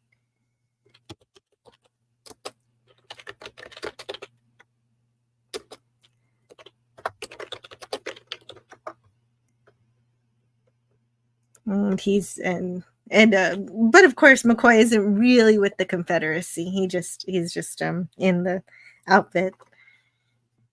Yeah. But you know who was? Who?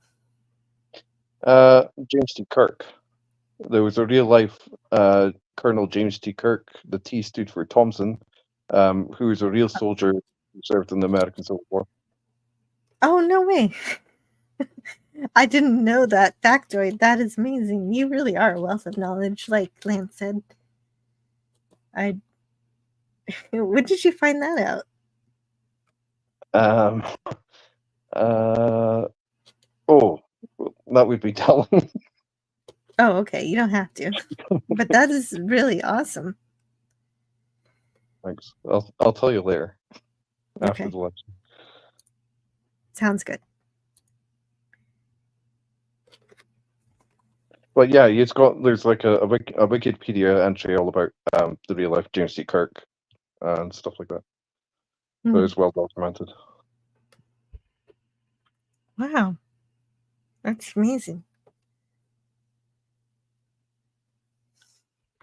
And so Mbenga suspects that they're sharing a consciousness because their brain patterns are spiking at the same time and having similar experiences. And so he can read those waves well enough to figure that out. But they're having a shared delusion.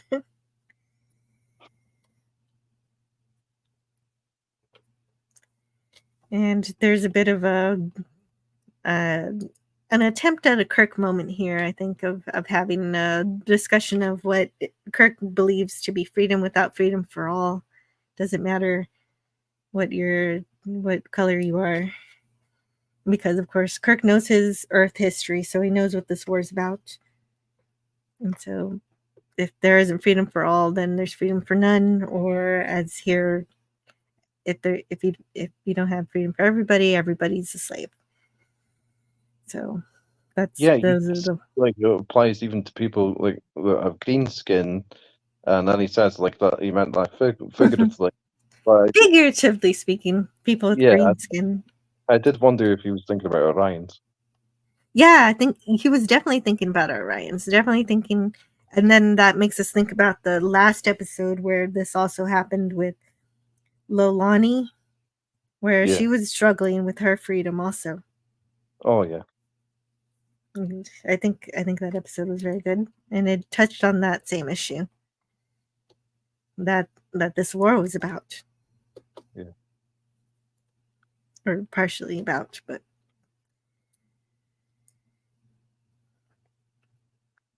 it was also about states' rights and all of that, and there was this whole thing. But there we go. Well, and this man wants to get back home to see his grandchild born. And so that's what I meant when I said that you look at these documentaries and they're always talking about their family and writing to their family. And so Kirk is here to explain the bigger picture of why they're here risking their lives and keeping them away from the family that they want to go back to protect and help. And the early history of the United States made me think of is it the Amiga glory? Oh, Did the we talk mega about- glory? Yeah, right, Yeah. right. They talk about the American Constitution. Mm-hmm. Things like that. Right, exactly. Except here, these aren't aliens pretending they're in the Civil War. That would have been weird if they did a parallel Earth Civil War episode instead of just a library computer manifestation in their brains, which is what this is. But that makes sense to think of Omega Glory with the Yanks and all that. Mm-hmm.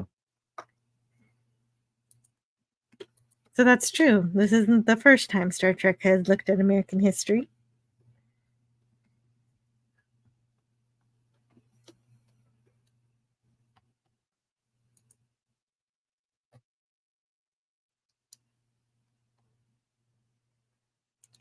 I'm a doctor, not an escalator. Oh, Daniel's Hot Topics is just Friday's child. He's just putting up doctor quotes.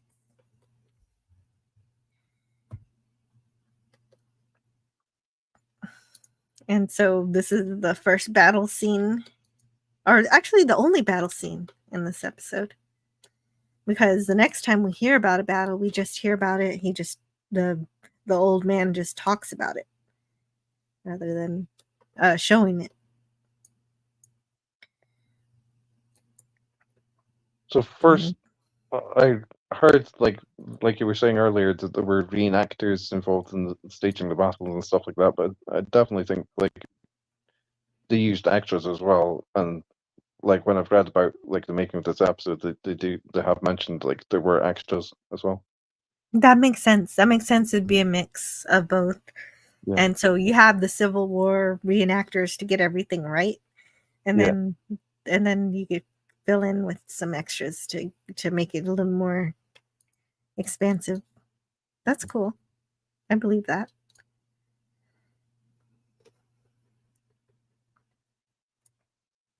And the Civil War scenes were shot in Anaheim, Antonym, Maryland, but also near Stage 9 Studios in southern Georgia, where Star Trek Continues films.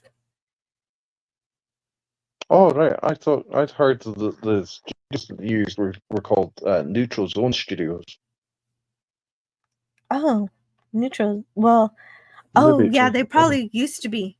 And then it Yeah. changed to Stage 9 at some point. Oh, right. And the amputation. Oh my God. And so, right. Imagine living in the 24th century. And then you think you went back in time to Civil War and you have to amputate your leg because they don't have a means of treating these types of infections that are possible when these kind of wounds are as deep as they get. So McCoy has to make that choice.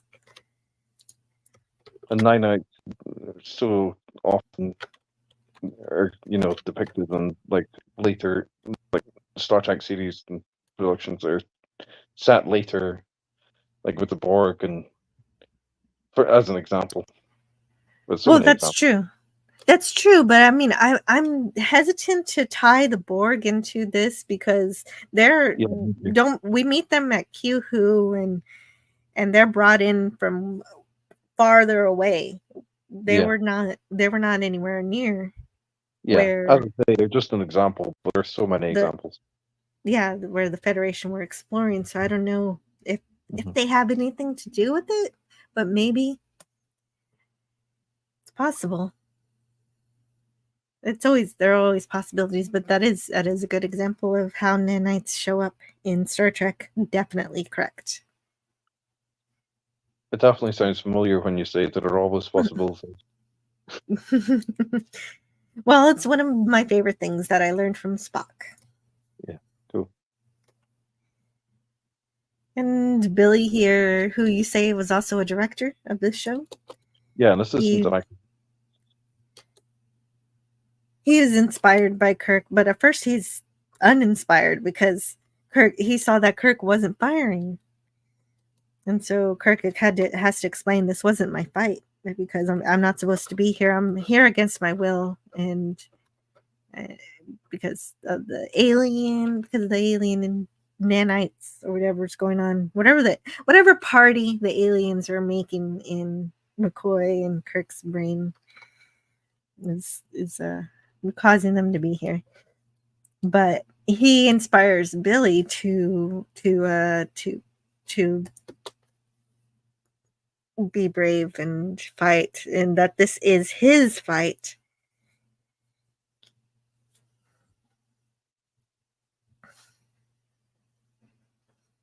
And so there you go. Then that happens.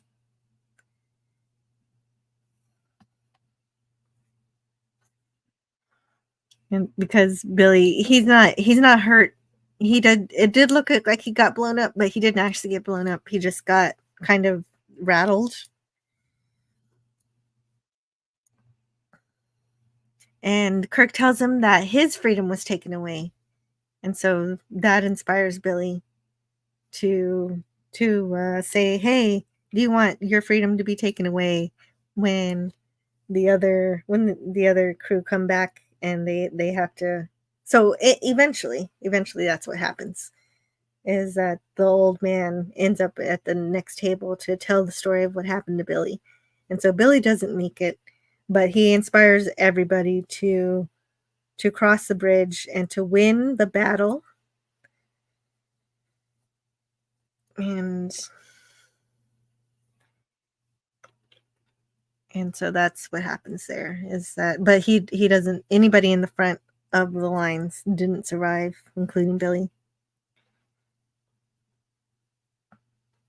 So Captain Kirk's speeches still work even in back in the 1800s.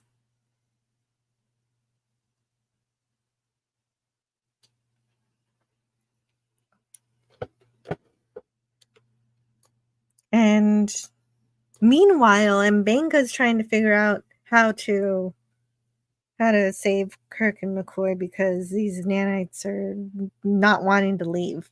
So they have to draw them out, just like they drew them out earlier to get them into the tape deck storage compartment. Now they've got to transfer these nanites to a biomechanical device that will for some reason, entice these nanites to go into that device. They have to make it more appealing.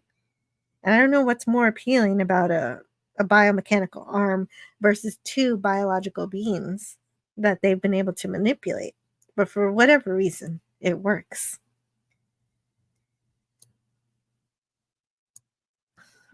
And they get this biomechanical arm from a crew member who they didn't know had one before. And so he has to reveal that he doesn't have his original arm. I guess for whatever reason, he didn't feel comfortable letting everybody know that.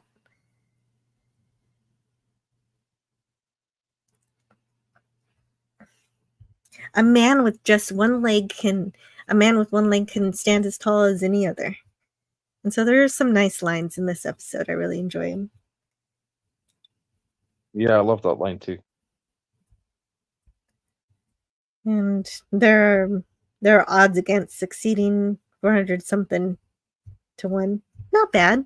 No, I've heard Spock say much worse than that.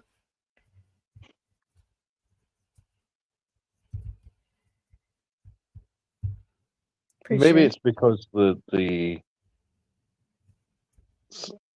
what technobabble description did they give for the limb? Oh, the description from the limb? Did you just see it? No, I didn't. Well, I just wondered. All right, let's find out. Maybe it's because it's more different.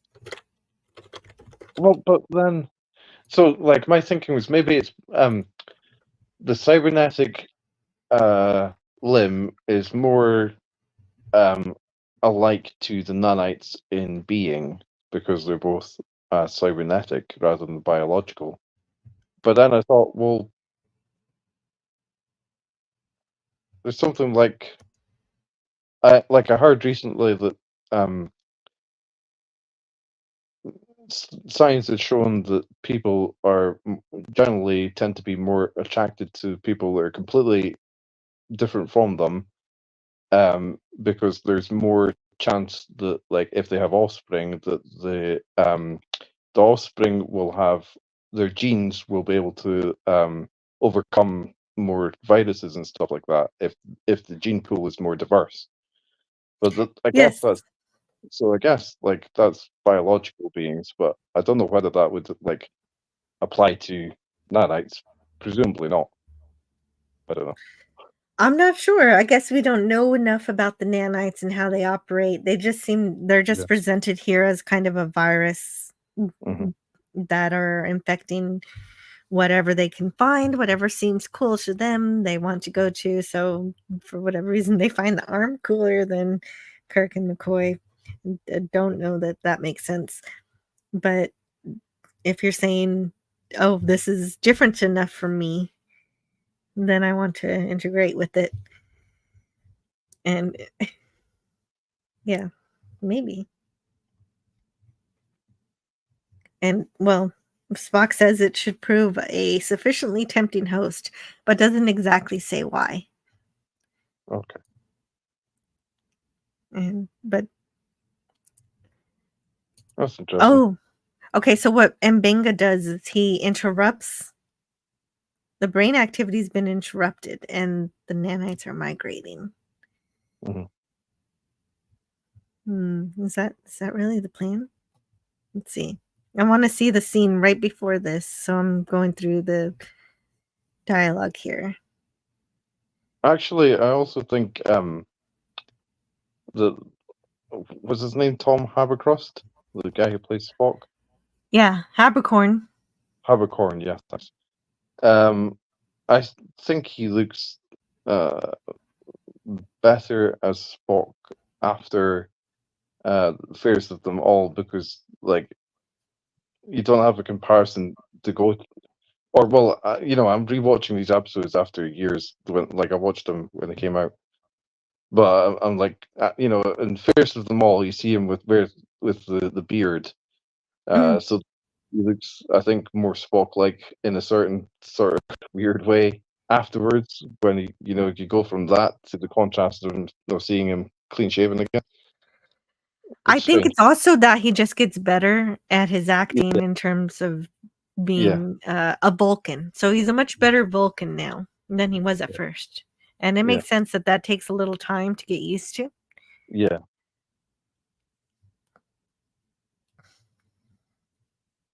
And so it says, Mbenga earlier said, your biomechanical arm contains a cyber neural control unit. Yeah. And that, okay, so that is what attracts the nanites, is the brain activity, kind of simulation of a brain activity, or the artificial intelligence of that. Cool. And that's I think that's the most technobabble we get for that. See? Yeah. Oh, right. And they did mention in that previous scene, I forgot to mention that only after they cut off Kirk's leg, just in their minds, does McCoy find some morphine. So that's a little unfortunate for Kirk. He had to feel all that, even if it's not real. He was screaming. It was very real to him. Surely he'd pass out. You would think he would pass out. Yeah, definitely. Yeah. But I don't even know if he got any whiskey for that. Yeah. But after that, though, he recovers really quickly because he hears that that President Lincoln is here. So is at the call that he's there, that the president is there. He jumps out of bed. He's totally fine now, except for without a leg. Yeah, it's illusory Lincoln returning from the Savage Curtain. Well, yeah, exactly. Because in one case, in the Savage Curtain, it was aliens taking Kirk's idea of Lincoln. Yeah. Yeah, the Excaliburians. They take Kirk's idea of who Lincoln was and made him reality. In this case, the nanites are taking whatever the library computer says about Lincoln. And possibly something from Kirk. I'm not sure what they're integrating from the minds of Kirk and McCoy into the simulation. That's never made clear at all. I'd like to know a little more about that, but I guess we don't have to.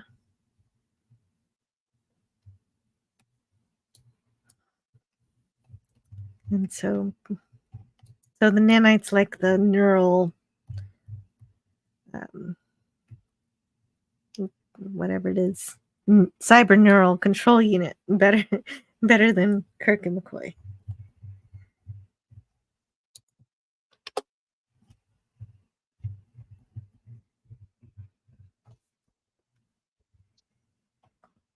And there's that device. I guess the nanites are going into just wherever that device is.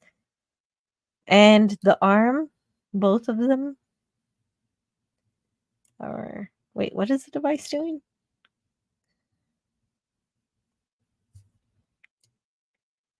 Let's see. Yeah, I was also like, is that supposed to be Chapel? Is that Chapel? I'm not sure of this. Did they say her name in the episode?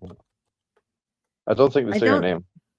Yeah, they don't say her name, so I'm not sure if it's Chapel. That'd be cool if it were. Yeah. She's blonde anyway.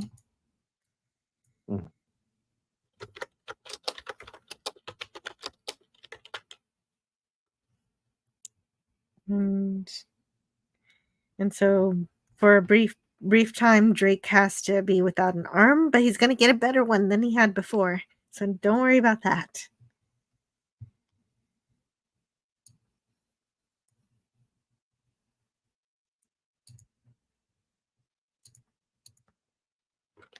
I prefer this actor for Dr. McCoy to the first actor they had. And the first actor, I think he was just a fill-in while they waited for this one. Who was that?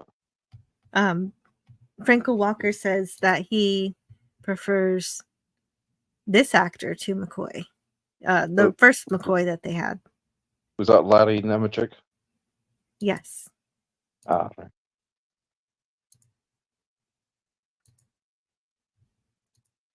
So I'm gonna do this. So there you go. Those are our episodes. And how did you like that one? How did you like Divided We Stand? And which episode do you like more, Divided We Stand or White Iris? I think Divided We Stand. I really liked that we went on location filming for that. Would you happen to know why it's called Divided We Stand?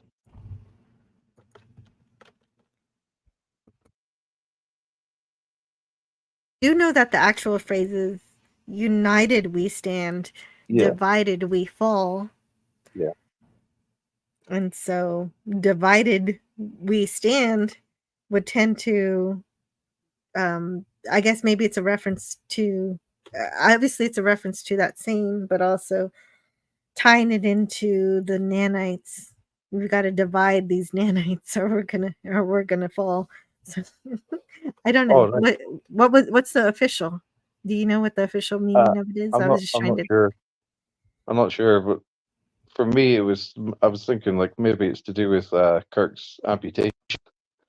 Like part of his leg is divided from the rest. Oh, oh no! Divided we stand. He's divided from his leg, but he's Yeah. still standing. Yeah. That's a Maybe. good point. That's okay. That reminds me of one part of the episode that was kind of confusing. Is that when they do cut off Kirk's leg, they're kind of like, oh no, his leg is dying, but then it's never brought up again. So because obviously Kirk can't lose his leg, because his leg isn't lost in the subsequent movies and stuff. Yeah. So they can't actually take that away. Yeah, I think Franco Walker brings up a good point in the chat when he says, I think it's because Kirk and McCoy are on opposing sides. Right, okay. That makes sense because McCoy is in the Confederacy and Kirk is in the Union. And they're standing together. That also works. So it could be any of the three things we mentioned or more. You can come up with your own reasoning. That's a really good question. Yeah, I have a final note that I wrote, which is that Leonard Nimoy had a cousin called Steve Brown, an award-winning radio actor, director, and university professor in Wisconsin. And Steve Brown said, "Thanks, Star Trek Continues, for putting me back in time, not just with Kirk and McCoy in the 1800s, but also back on the Paramount set when I would visit Leonard and meet all the actors you most wonderfully honor and whose roles you fill with authenticity and powerful performances. Divided We Stand doesn't just feel like Star Trek, it embodies it.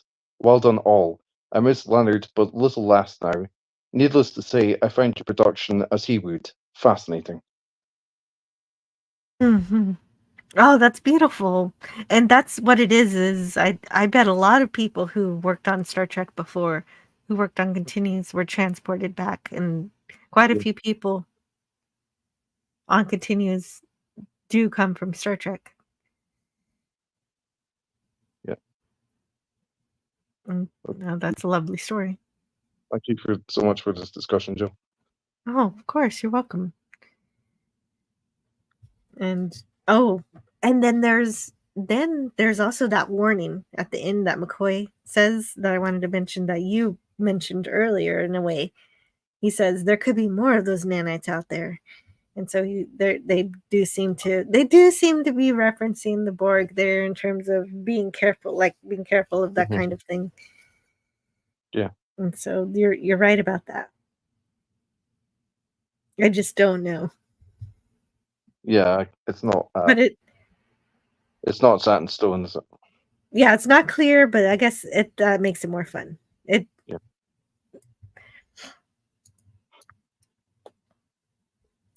And I agree with you. I prefer Divided We Stand over the one that made me cry.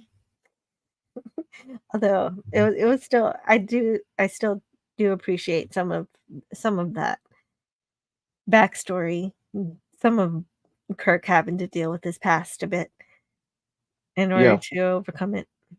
What is it that you would say you prefer more in Divided We Stand?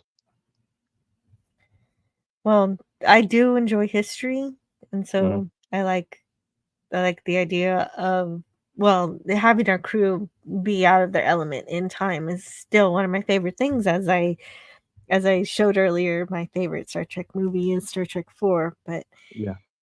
and where it's like a fish out of water kind of thing, and McCoy was definitely out of his element, having to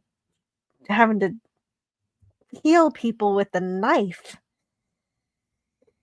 and Yeah. which usually he doesn't have to do. He usually has much more precise tools when he does his surgery.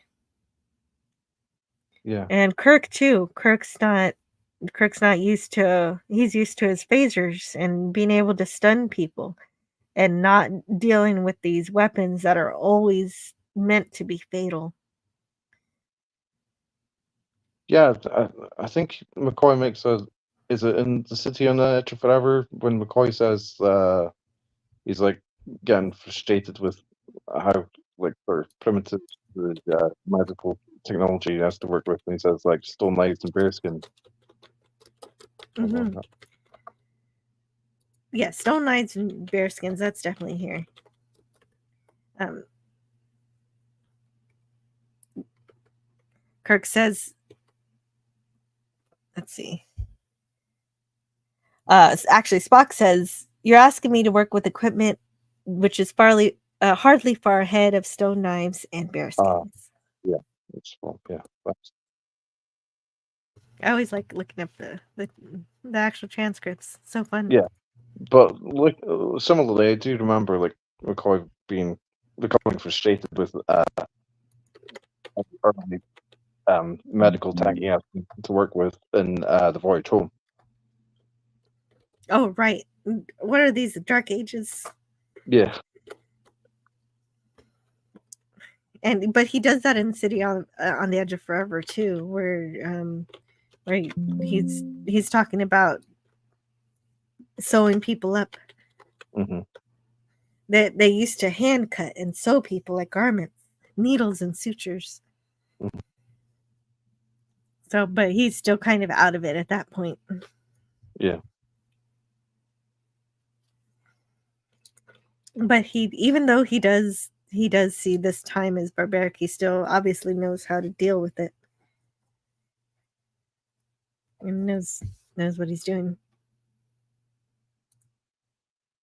Which makes sense that he'd know how to handle things without technology in case they're on the field and they lose their technology in some way.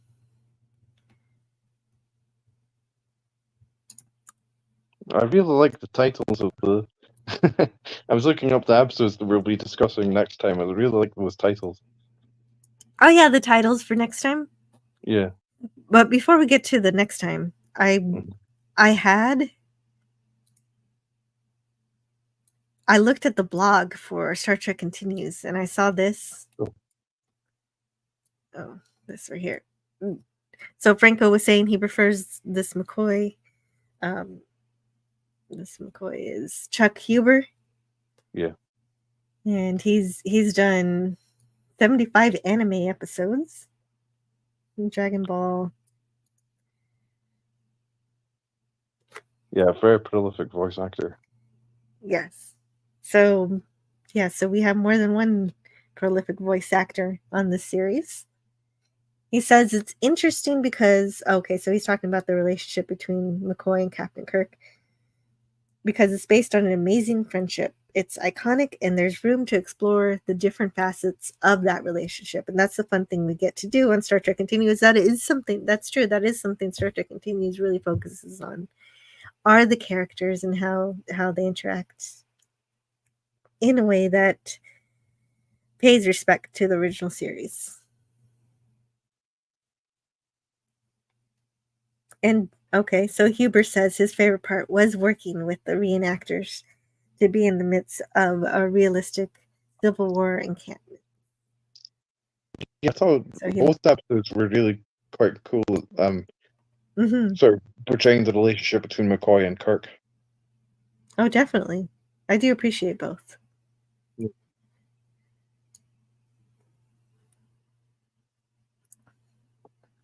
And so I'm just skimming through this to see if there's something interesting.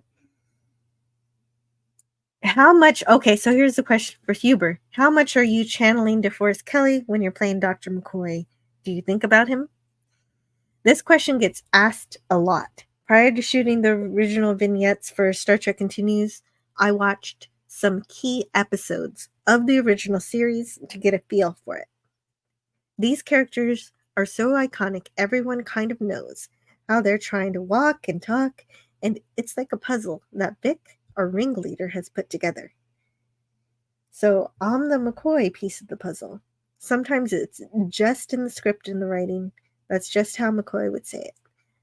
People have a certain expectation for how characters will act. There you go. Oh, he says the most difficult part is that his hair doesn't look like Kelly's.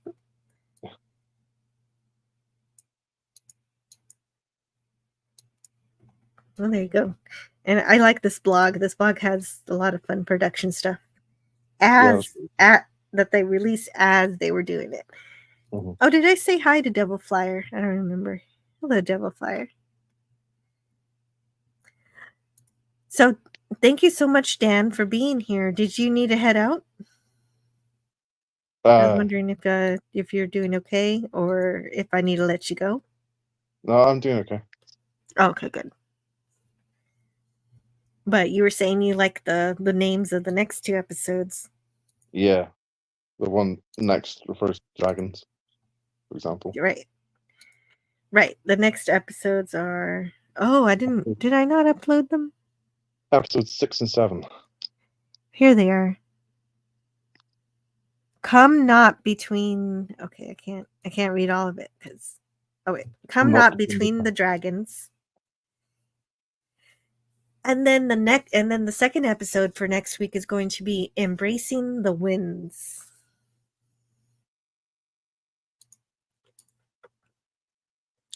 And Franco Walker wants to remind me, don't forget the poll. Okay. I'm wondering if Embracing the Winds is an Enterprise reference, because, like in Enterprise, they say you can't be afraid of the wind. Oh, yeah, that's right. That's the very first episode. That's what Captain Archer says. Yeah. Right. Very nice. Good call there. I'm not sure. I guess we'll find out. Because that is true. That is true. That is something interesting about Star Trek Continues, that they very often call back to the Enterprise. Even though Enterprise didn't exist in the 60s, they treat it that way because chronologically, Enterprise comes first. Yeah.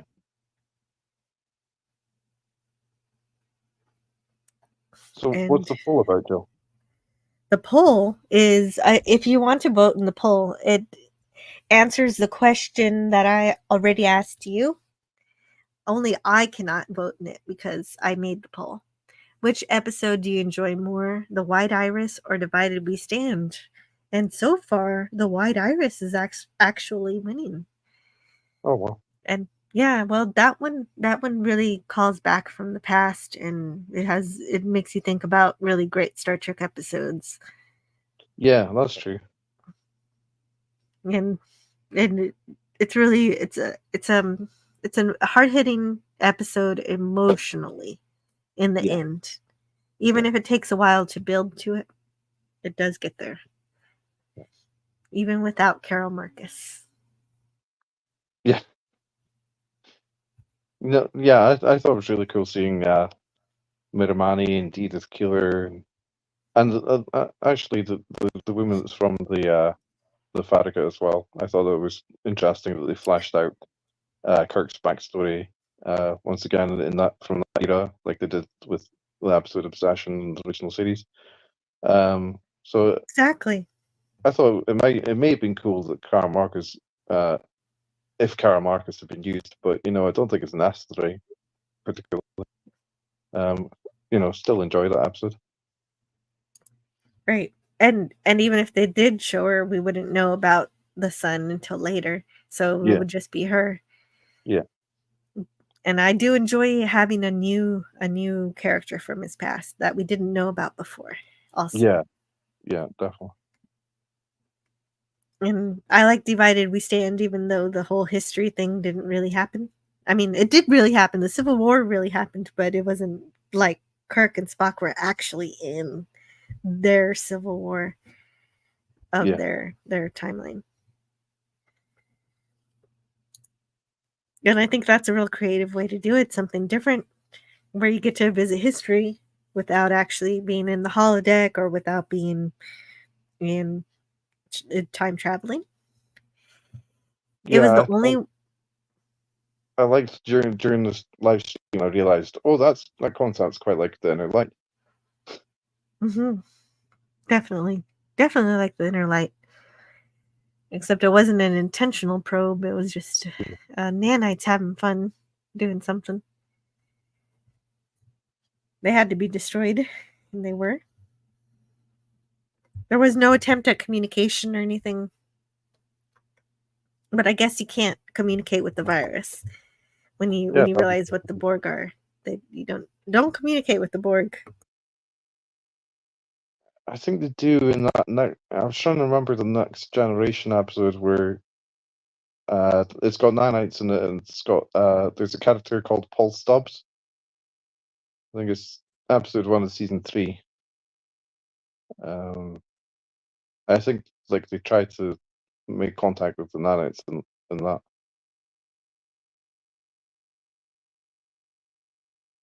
Okay, that episode is called Evolution. Yeah, thank you. You're welcome. And there's nanites in this one. And of course, I look up nanites. The first person who mentions it is Wesley. He's been studying nanotechnology. Yeah. Of course he was. They're these tiny little robots with gigabytes of mechanical computer memory. And they're designed to enter living cells and conduct repairs. And so that definitely describes the kind of entities that we saw in this episode. Just a real life heads up here. I accidentally put a little bit of chili powder in my nose accidentally, and so I have to sneeze. Ouch. So I run the website warfactortrack.com. There's also the YouTube channel Subspace Chatter. That has Star Trek interviews with cast and crew from Star Trek and reviews. There's also I'm also writing for the official Star Trek magazine that's called Star Trek Explorer. You can check out the Rebel Transmissions is a new podcast, a Star Wars podcast that we just started up. I've also founded a website called the X-Files Wiki. So, yeah. Because someone in the chat was asking me earlier about projects that I'm involved in and stuff like that. So I thought I should explain that sort of thing. I do appreciate that. I sneeze in several sneezes, and I don't know why I had. It wasn't chili powder; it was a chili pepper. I don't know. Not in several languages.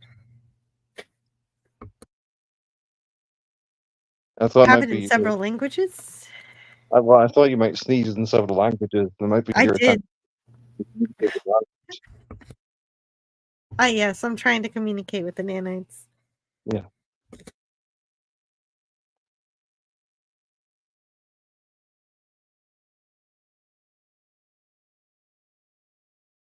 You have a link tree that has all of your stuff. There's a couple of link trees. There's one for Subspace Chatter, one for Rebel Transmissions, and there's one for danlackey.com. That's the only one I have. So you can find each of them by going to www.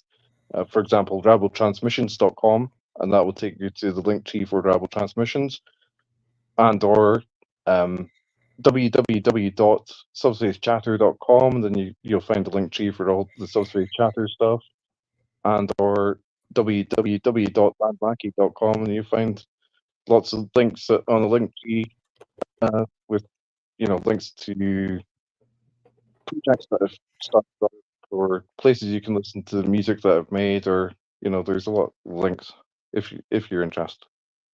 Hey, you make music? I didn't realize you make music. That's cool. Yeah. Well, if you want to put those links in the private chat, I'll share them in the public chat because I'm a bit confused. All right. Okay. Cool. Thank you. Thank Why are you stuffing chili pepper? I'm not doing it on purpose, Franco. I was eating dinner on this desk yesterday, and I like to eat chili peppers with my dinner. But I didn't realize that they were still on my table. And, well, I didn't mean to do it. It was an accident. DanLicky.com. Here we go.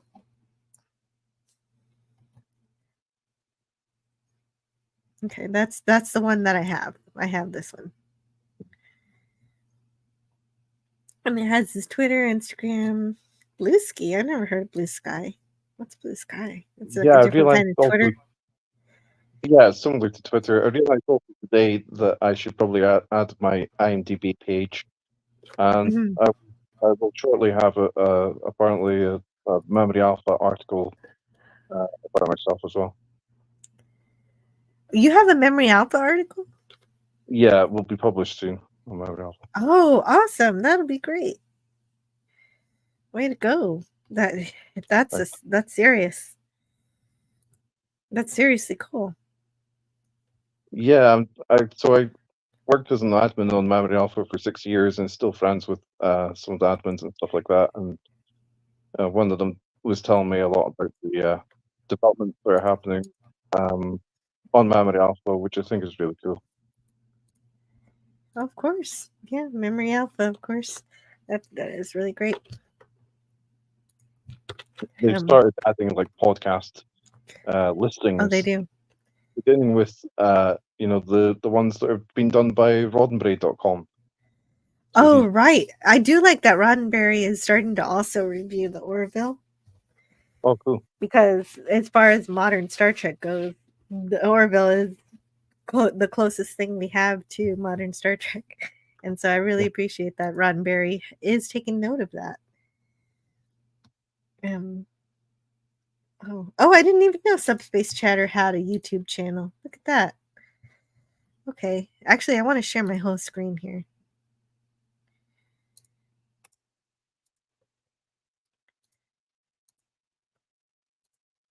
And so I'll do that.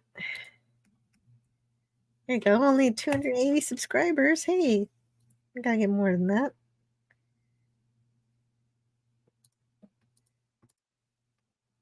It's great. Oh, and oh man, you had an interview with Nicholas Meyer? That's great. Yeah, I've interviewed him quite a few times now. That is really cool. Thanks. Oh, and you're going through the last season of Discovery. Some of the episodes. I guess you'll combine them. Oh, and the Comic Relief Crusaders live while we're here. That's great. I did a listing of like all the interviews that I've been involved in and coordinated and stuff, and like the listing is just so long. That's also what I'll be writing articles about on Star Trek Explorer magazine. Be doing interviews with Captain in that magazine. Man, yeah, you do so many things. It's hard to keep track of all your stuff. I can't even keep track of it. You're doing magazines and the web and music and interviews and all of this stuff. Although, well, You're a busy guy. I haven't released any music since like 2013 or something like that. I've sort of more recently been focusing on doing Star Trek, Star Wars, sci-fi stuff. There's, I should send you another link. There's Yeah, there's more. I'm not surprised. There's more.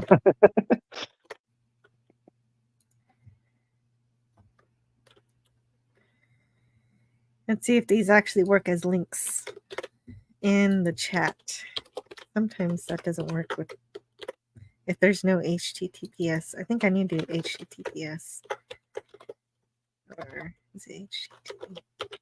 Well, let's just try it the way you have it. Let's see what happens.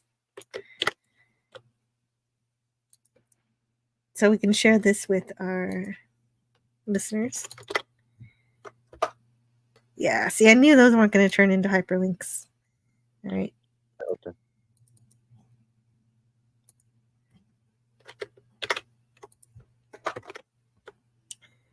So we got to put HTTPS before that. They worked on my device, but I realized they might. But not. Yeah,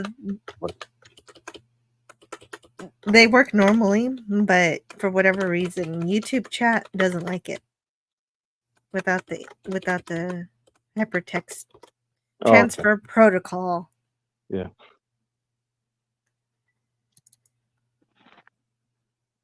See if that works. That does work. Actually, I might try Franco Walker's suggestion by stuffing chili peppers on my nose. Why? Might be fun. Well, no, it wasn't fun. It was not fun at all. In fact, I was embarrassed by that. It was a live thing that happened. Oh, okay. I'll take your It word was an for it. accident. It was a total accident. Okay, now it turned into hyperleaks. Well, when I know there are chili peppers, they don't make it into my nose. I didn't realize they were there. Is it like Flea and stuff? Members of the Red Hot Chili Peppers? Yes, that's what happened. I just wanted to remember Under the Bridge. That's a great point Mickey Series 4 makes. I think Star Trek Continues is in my honest opinion, or my humble opinion, the official 5th season of the original series that Roddenberry himself would have shot. Yes, thank you, Mikey. Season 4. Thank you for hanging out. And definitely Rod Roddenberry feels the same way about that, apparently. Yeah.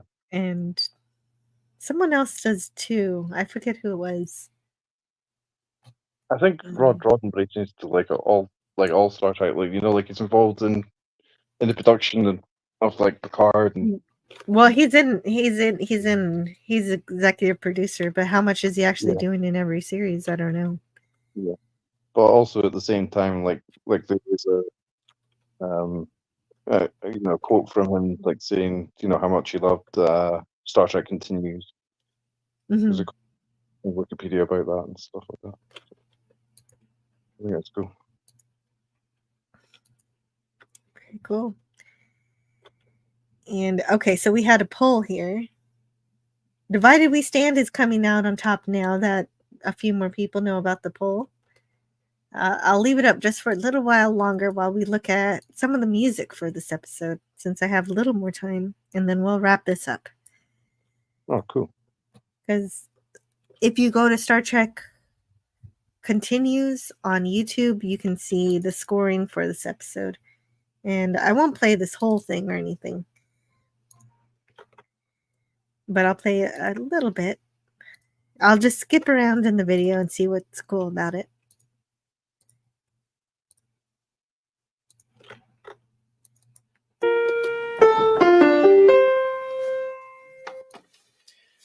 You know, from the very beginning of starting this web series, Star Trek Continues, I always felt that the music was absolutely one of the most important things. It was the music of the original series that really inspired me, and it stuck with me. I always remembered the themes, and I always felt like they captured the moment perfectly. But finding somebody who can write original series Star Trek style music is not easy. People just don't write like that anymore. I've been watching Star Trek since I was 4 years old. My father was watching it one day, and I still remember the first episode I saw, which was Dagger of the Mind. And I've been watching it ever since. And, well, you know, you go through 79 episodes rather quickly. And after a while, I came back to, looking around for more content. And I found on the internet, Star Trek Continues. Probably before the launch even. There was a little snippet from the end of Turnabout Intruder. And I was completely knocked out, blown away. I said, I can't wait until these guys make episodes. And I thought, boy, I'd really love to write some season 4 music in that style and sort of channel my favorite composers, whether it be Fred Steiner or Sandy Courage, Gerald Fried, George Dooning, all of my favorites, and write something in that style. I always wanted to have a real orchestra playing some original cues for Star Trek Continues. And episode 4 is going to allow us to do that. After meeting Andy Farber, and he said, you know, I'd love to do this. And he sent me an example, and it was wonderful. It actually ended up being Nakia's theme for episode 4. So when we were thinking about how we were going to actually score this thing, I reached out to a friend of mine who's a composer and professor at Rochester Institute of Technology. And that's Jonathan Kruger. And we were talking about this, and he said, oh, well, why don't we do it in Rochester with members of the Eastman Studio Orchestra? Without further ado, I'd like to introduce you to... That's it. Okay, the Eastman Studio Orchestra. That's what I wanted to know. And so that's who does the music for this series. And if you want to know more, go to the Star Trek Continues YouTube channel page. They have all of these cool behind the scenes things. They also have bloopers for all of the episodes. So they got bloopers, some behind the scene things. And of course, these two concerning the music in this episode and also concerning the music in the Civil War episode. And I'm sure there's some really great stuff there that I missed out on that you can check out. Yeah, those but are I don't really want to. Yeah, those are great.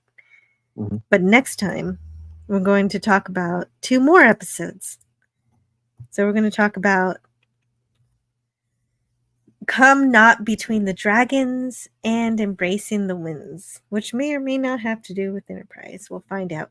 And I think we also have a Farscape actress coming into one of these episodes. I think Come Not Between the Dragons. And the poll. I'm going to end the poll now. Ending the poll with 15 votes.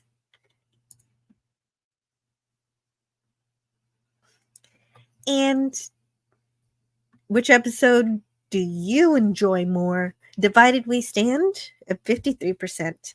And The White Iris at 46%. Oh, no. Okay.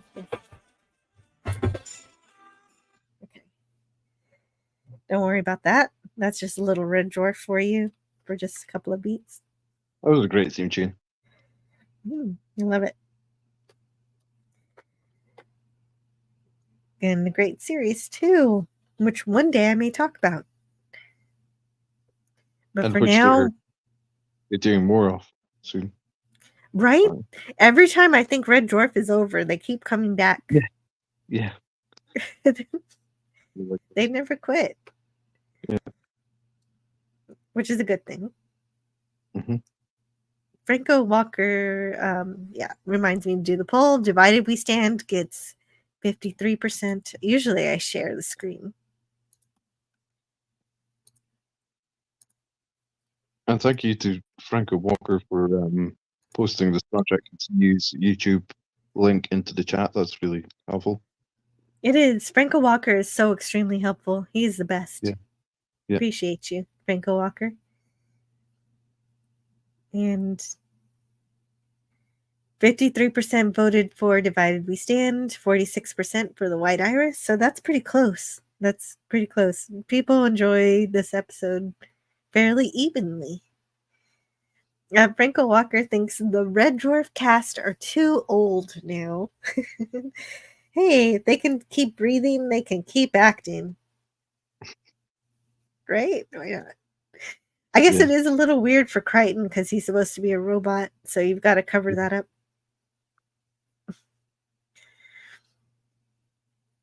He's not supposed to age.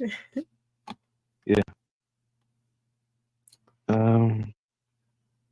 Yeah, I wondered like what is the top rated episodes of Star Trek Continues. Probably fairest of them all was high up there.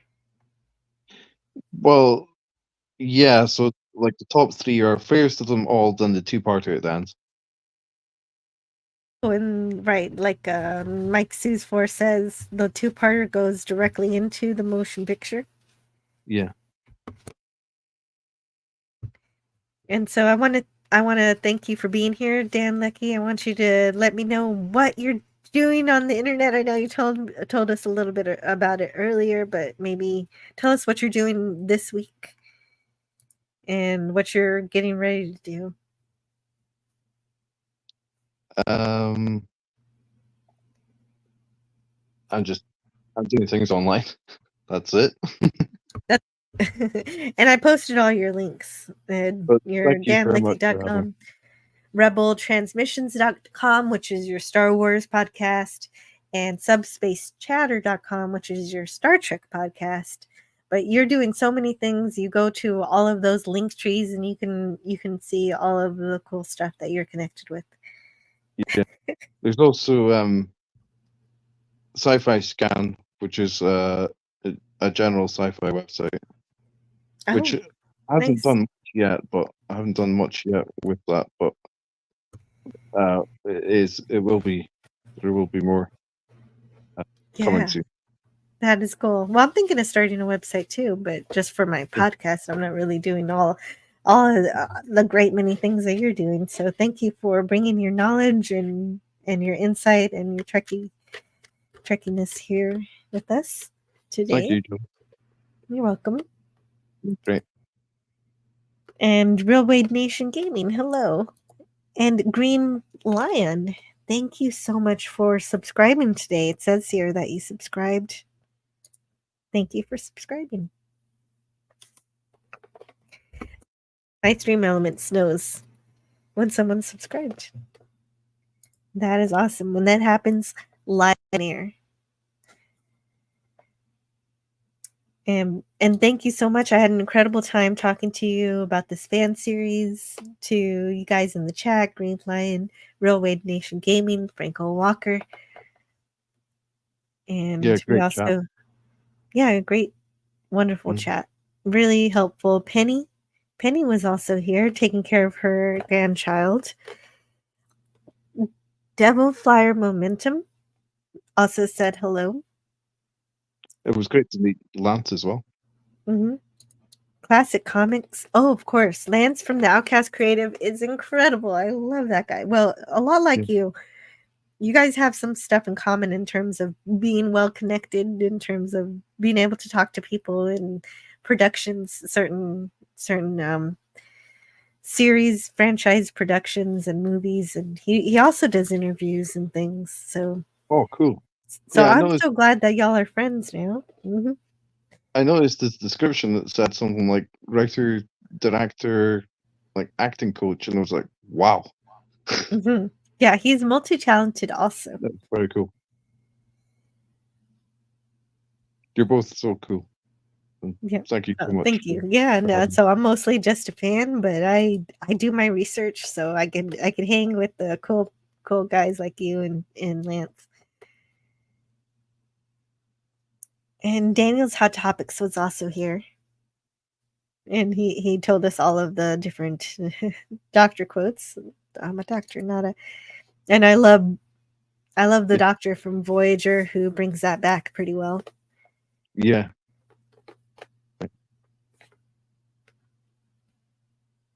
And Gap After Dark was here, as well as Pop Culture Curator, which we'll do more Star Trek Continues next time if you want to join us if you can. And Yeah, I'll 4 more double episode sessions. yeah, I only have three more episodes left for Star Trek Continues. Yes, because I'm looking at 2 episodes per. Did I say 4? Per episode. You did say 4. Wait a minute. Oh, Wait a minute. sorry, I meant 3. I really should eat something now. Yeah. Wait a minute. Wait, are you right? Because we watched the first one by itself, then we watched 2 and 3 last week. Yeah. Absolutely. And 4 and 5 this week. Yeah. Yeah, I meant 3. Yeah. Sorry. Yes, it is 3 more episodes. But I know you've been trying to get guests on and everything, but if that doesn't work out, it's okay. We always have my Friday show. So whenever you can get anybody and you want to bring them on my show, you can. You're more than welcome. Because I know you were trying to do stuff like that. And I really appreciate you for that. Well, I really appreciate you and your YouTube show. It's really great. Mm-hmm. Yeah, that's what this is a way for us to get together to talk about this stuff, and I'm happy to provide a space for that. The storage compartment. Gavin Blackburn, I missed your Trouble with Tribbles reference earlier. Sorry about that. And also, of course, Taylor Swift, greater than Disney, Star Wars, and MCU. Matt G was here. As well as Eugene Bird, thanks again for the gift. Always appreciated the super sticker for $9.99. Eugene Bird is great, as well as JT Kirk. Claude Parrish. Oh yeah, he had some really cool chats. Appreciated him also, as well as PvP. I hope you get your Twitter sorted out. That is a shame. That's not cool. I guess you're going back to using email to communicate and get your YouTube links. Yeah, I'm sorry about that. Also, James Caserta was here, as well as Sean Carter. Which, if you don't know Sean Carter, he makes incredible models where he'll go well above and beyond the model kit that he's given, and he'll install the lighting and fine details. Oh wow, that's really cool. And the Comic Relief Crusader, I think he's still live. So if you want to check that out, I'm ending here, so you can go check that out because he's streaming. Let's see if he's still live. Yeah, he's still going with Appion and Pop and that's a fun little news show that he has.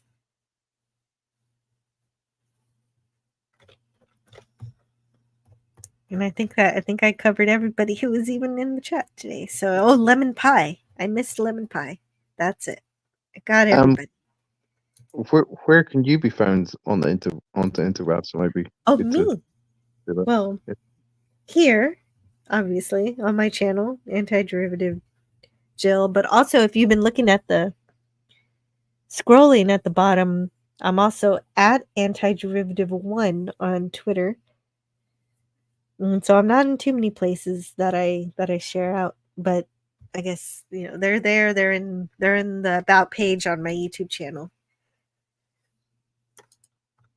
And one day I'll make a website. But for now, I had an incredible time. Can't wait till next time. And so I'll leave you guys with the trailers for next week's episodes. Everyone have a fantastic Tuesday. And Sean Carter says, thank you, Jill. You're welcome, Sean Carter. I always love sharing your work because it is so amazing. And I'll talk to you guys next time. Oh, just step back there when you're propping me up. Good timing, right? And Franco Walker says, thank you, Jill, Dan, and Lance. And I will talk to you all next time. Bye, guys. Signal all decks. We've been boarded. Who dares to hide? Whatever these pulses are, it's making it impossible to think clearly. It's getting harder to manage the anger. You don't belong in that uniform.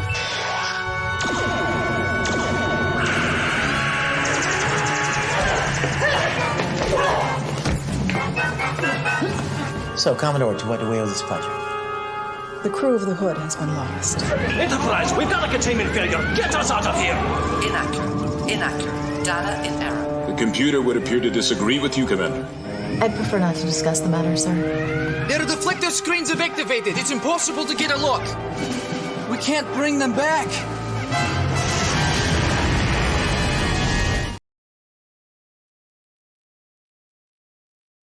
There's no honorable way to kill. There's nothing good in war except its ending. May we together become greater than the sum of both of us.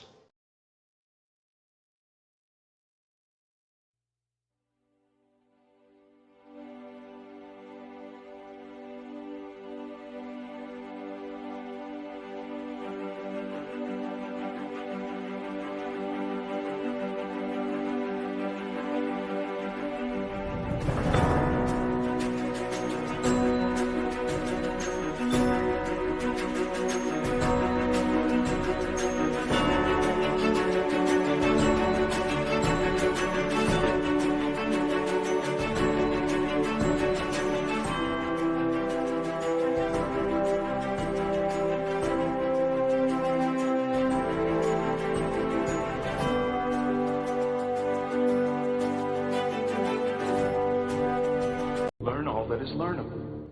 And the ways our differences combine to create meaning and beauty. It has always been easier to destroy than to create. Well, now you have something new to think about. Carry on. All right, move along. Done. Stop it. Get off of the things. Go outside. Get some food. It's like, you know, it's a time of day where you live. Go do something. Shut up, Snoopy. I don't care. You smoke too much. Let's go. Let's go adventure. Let's go explore. See you around the galaxy.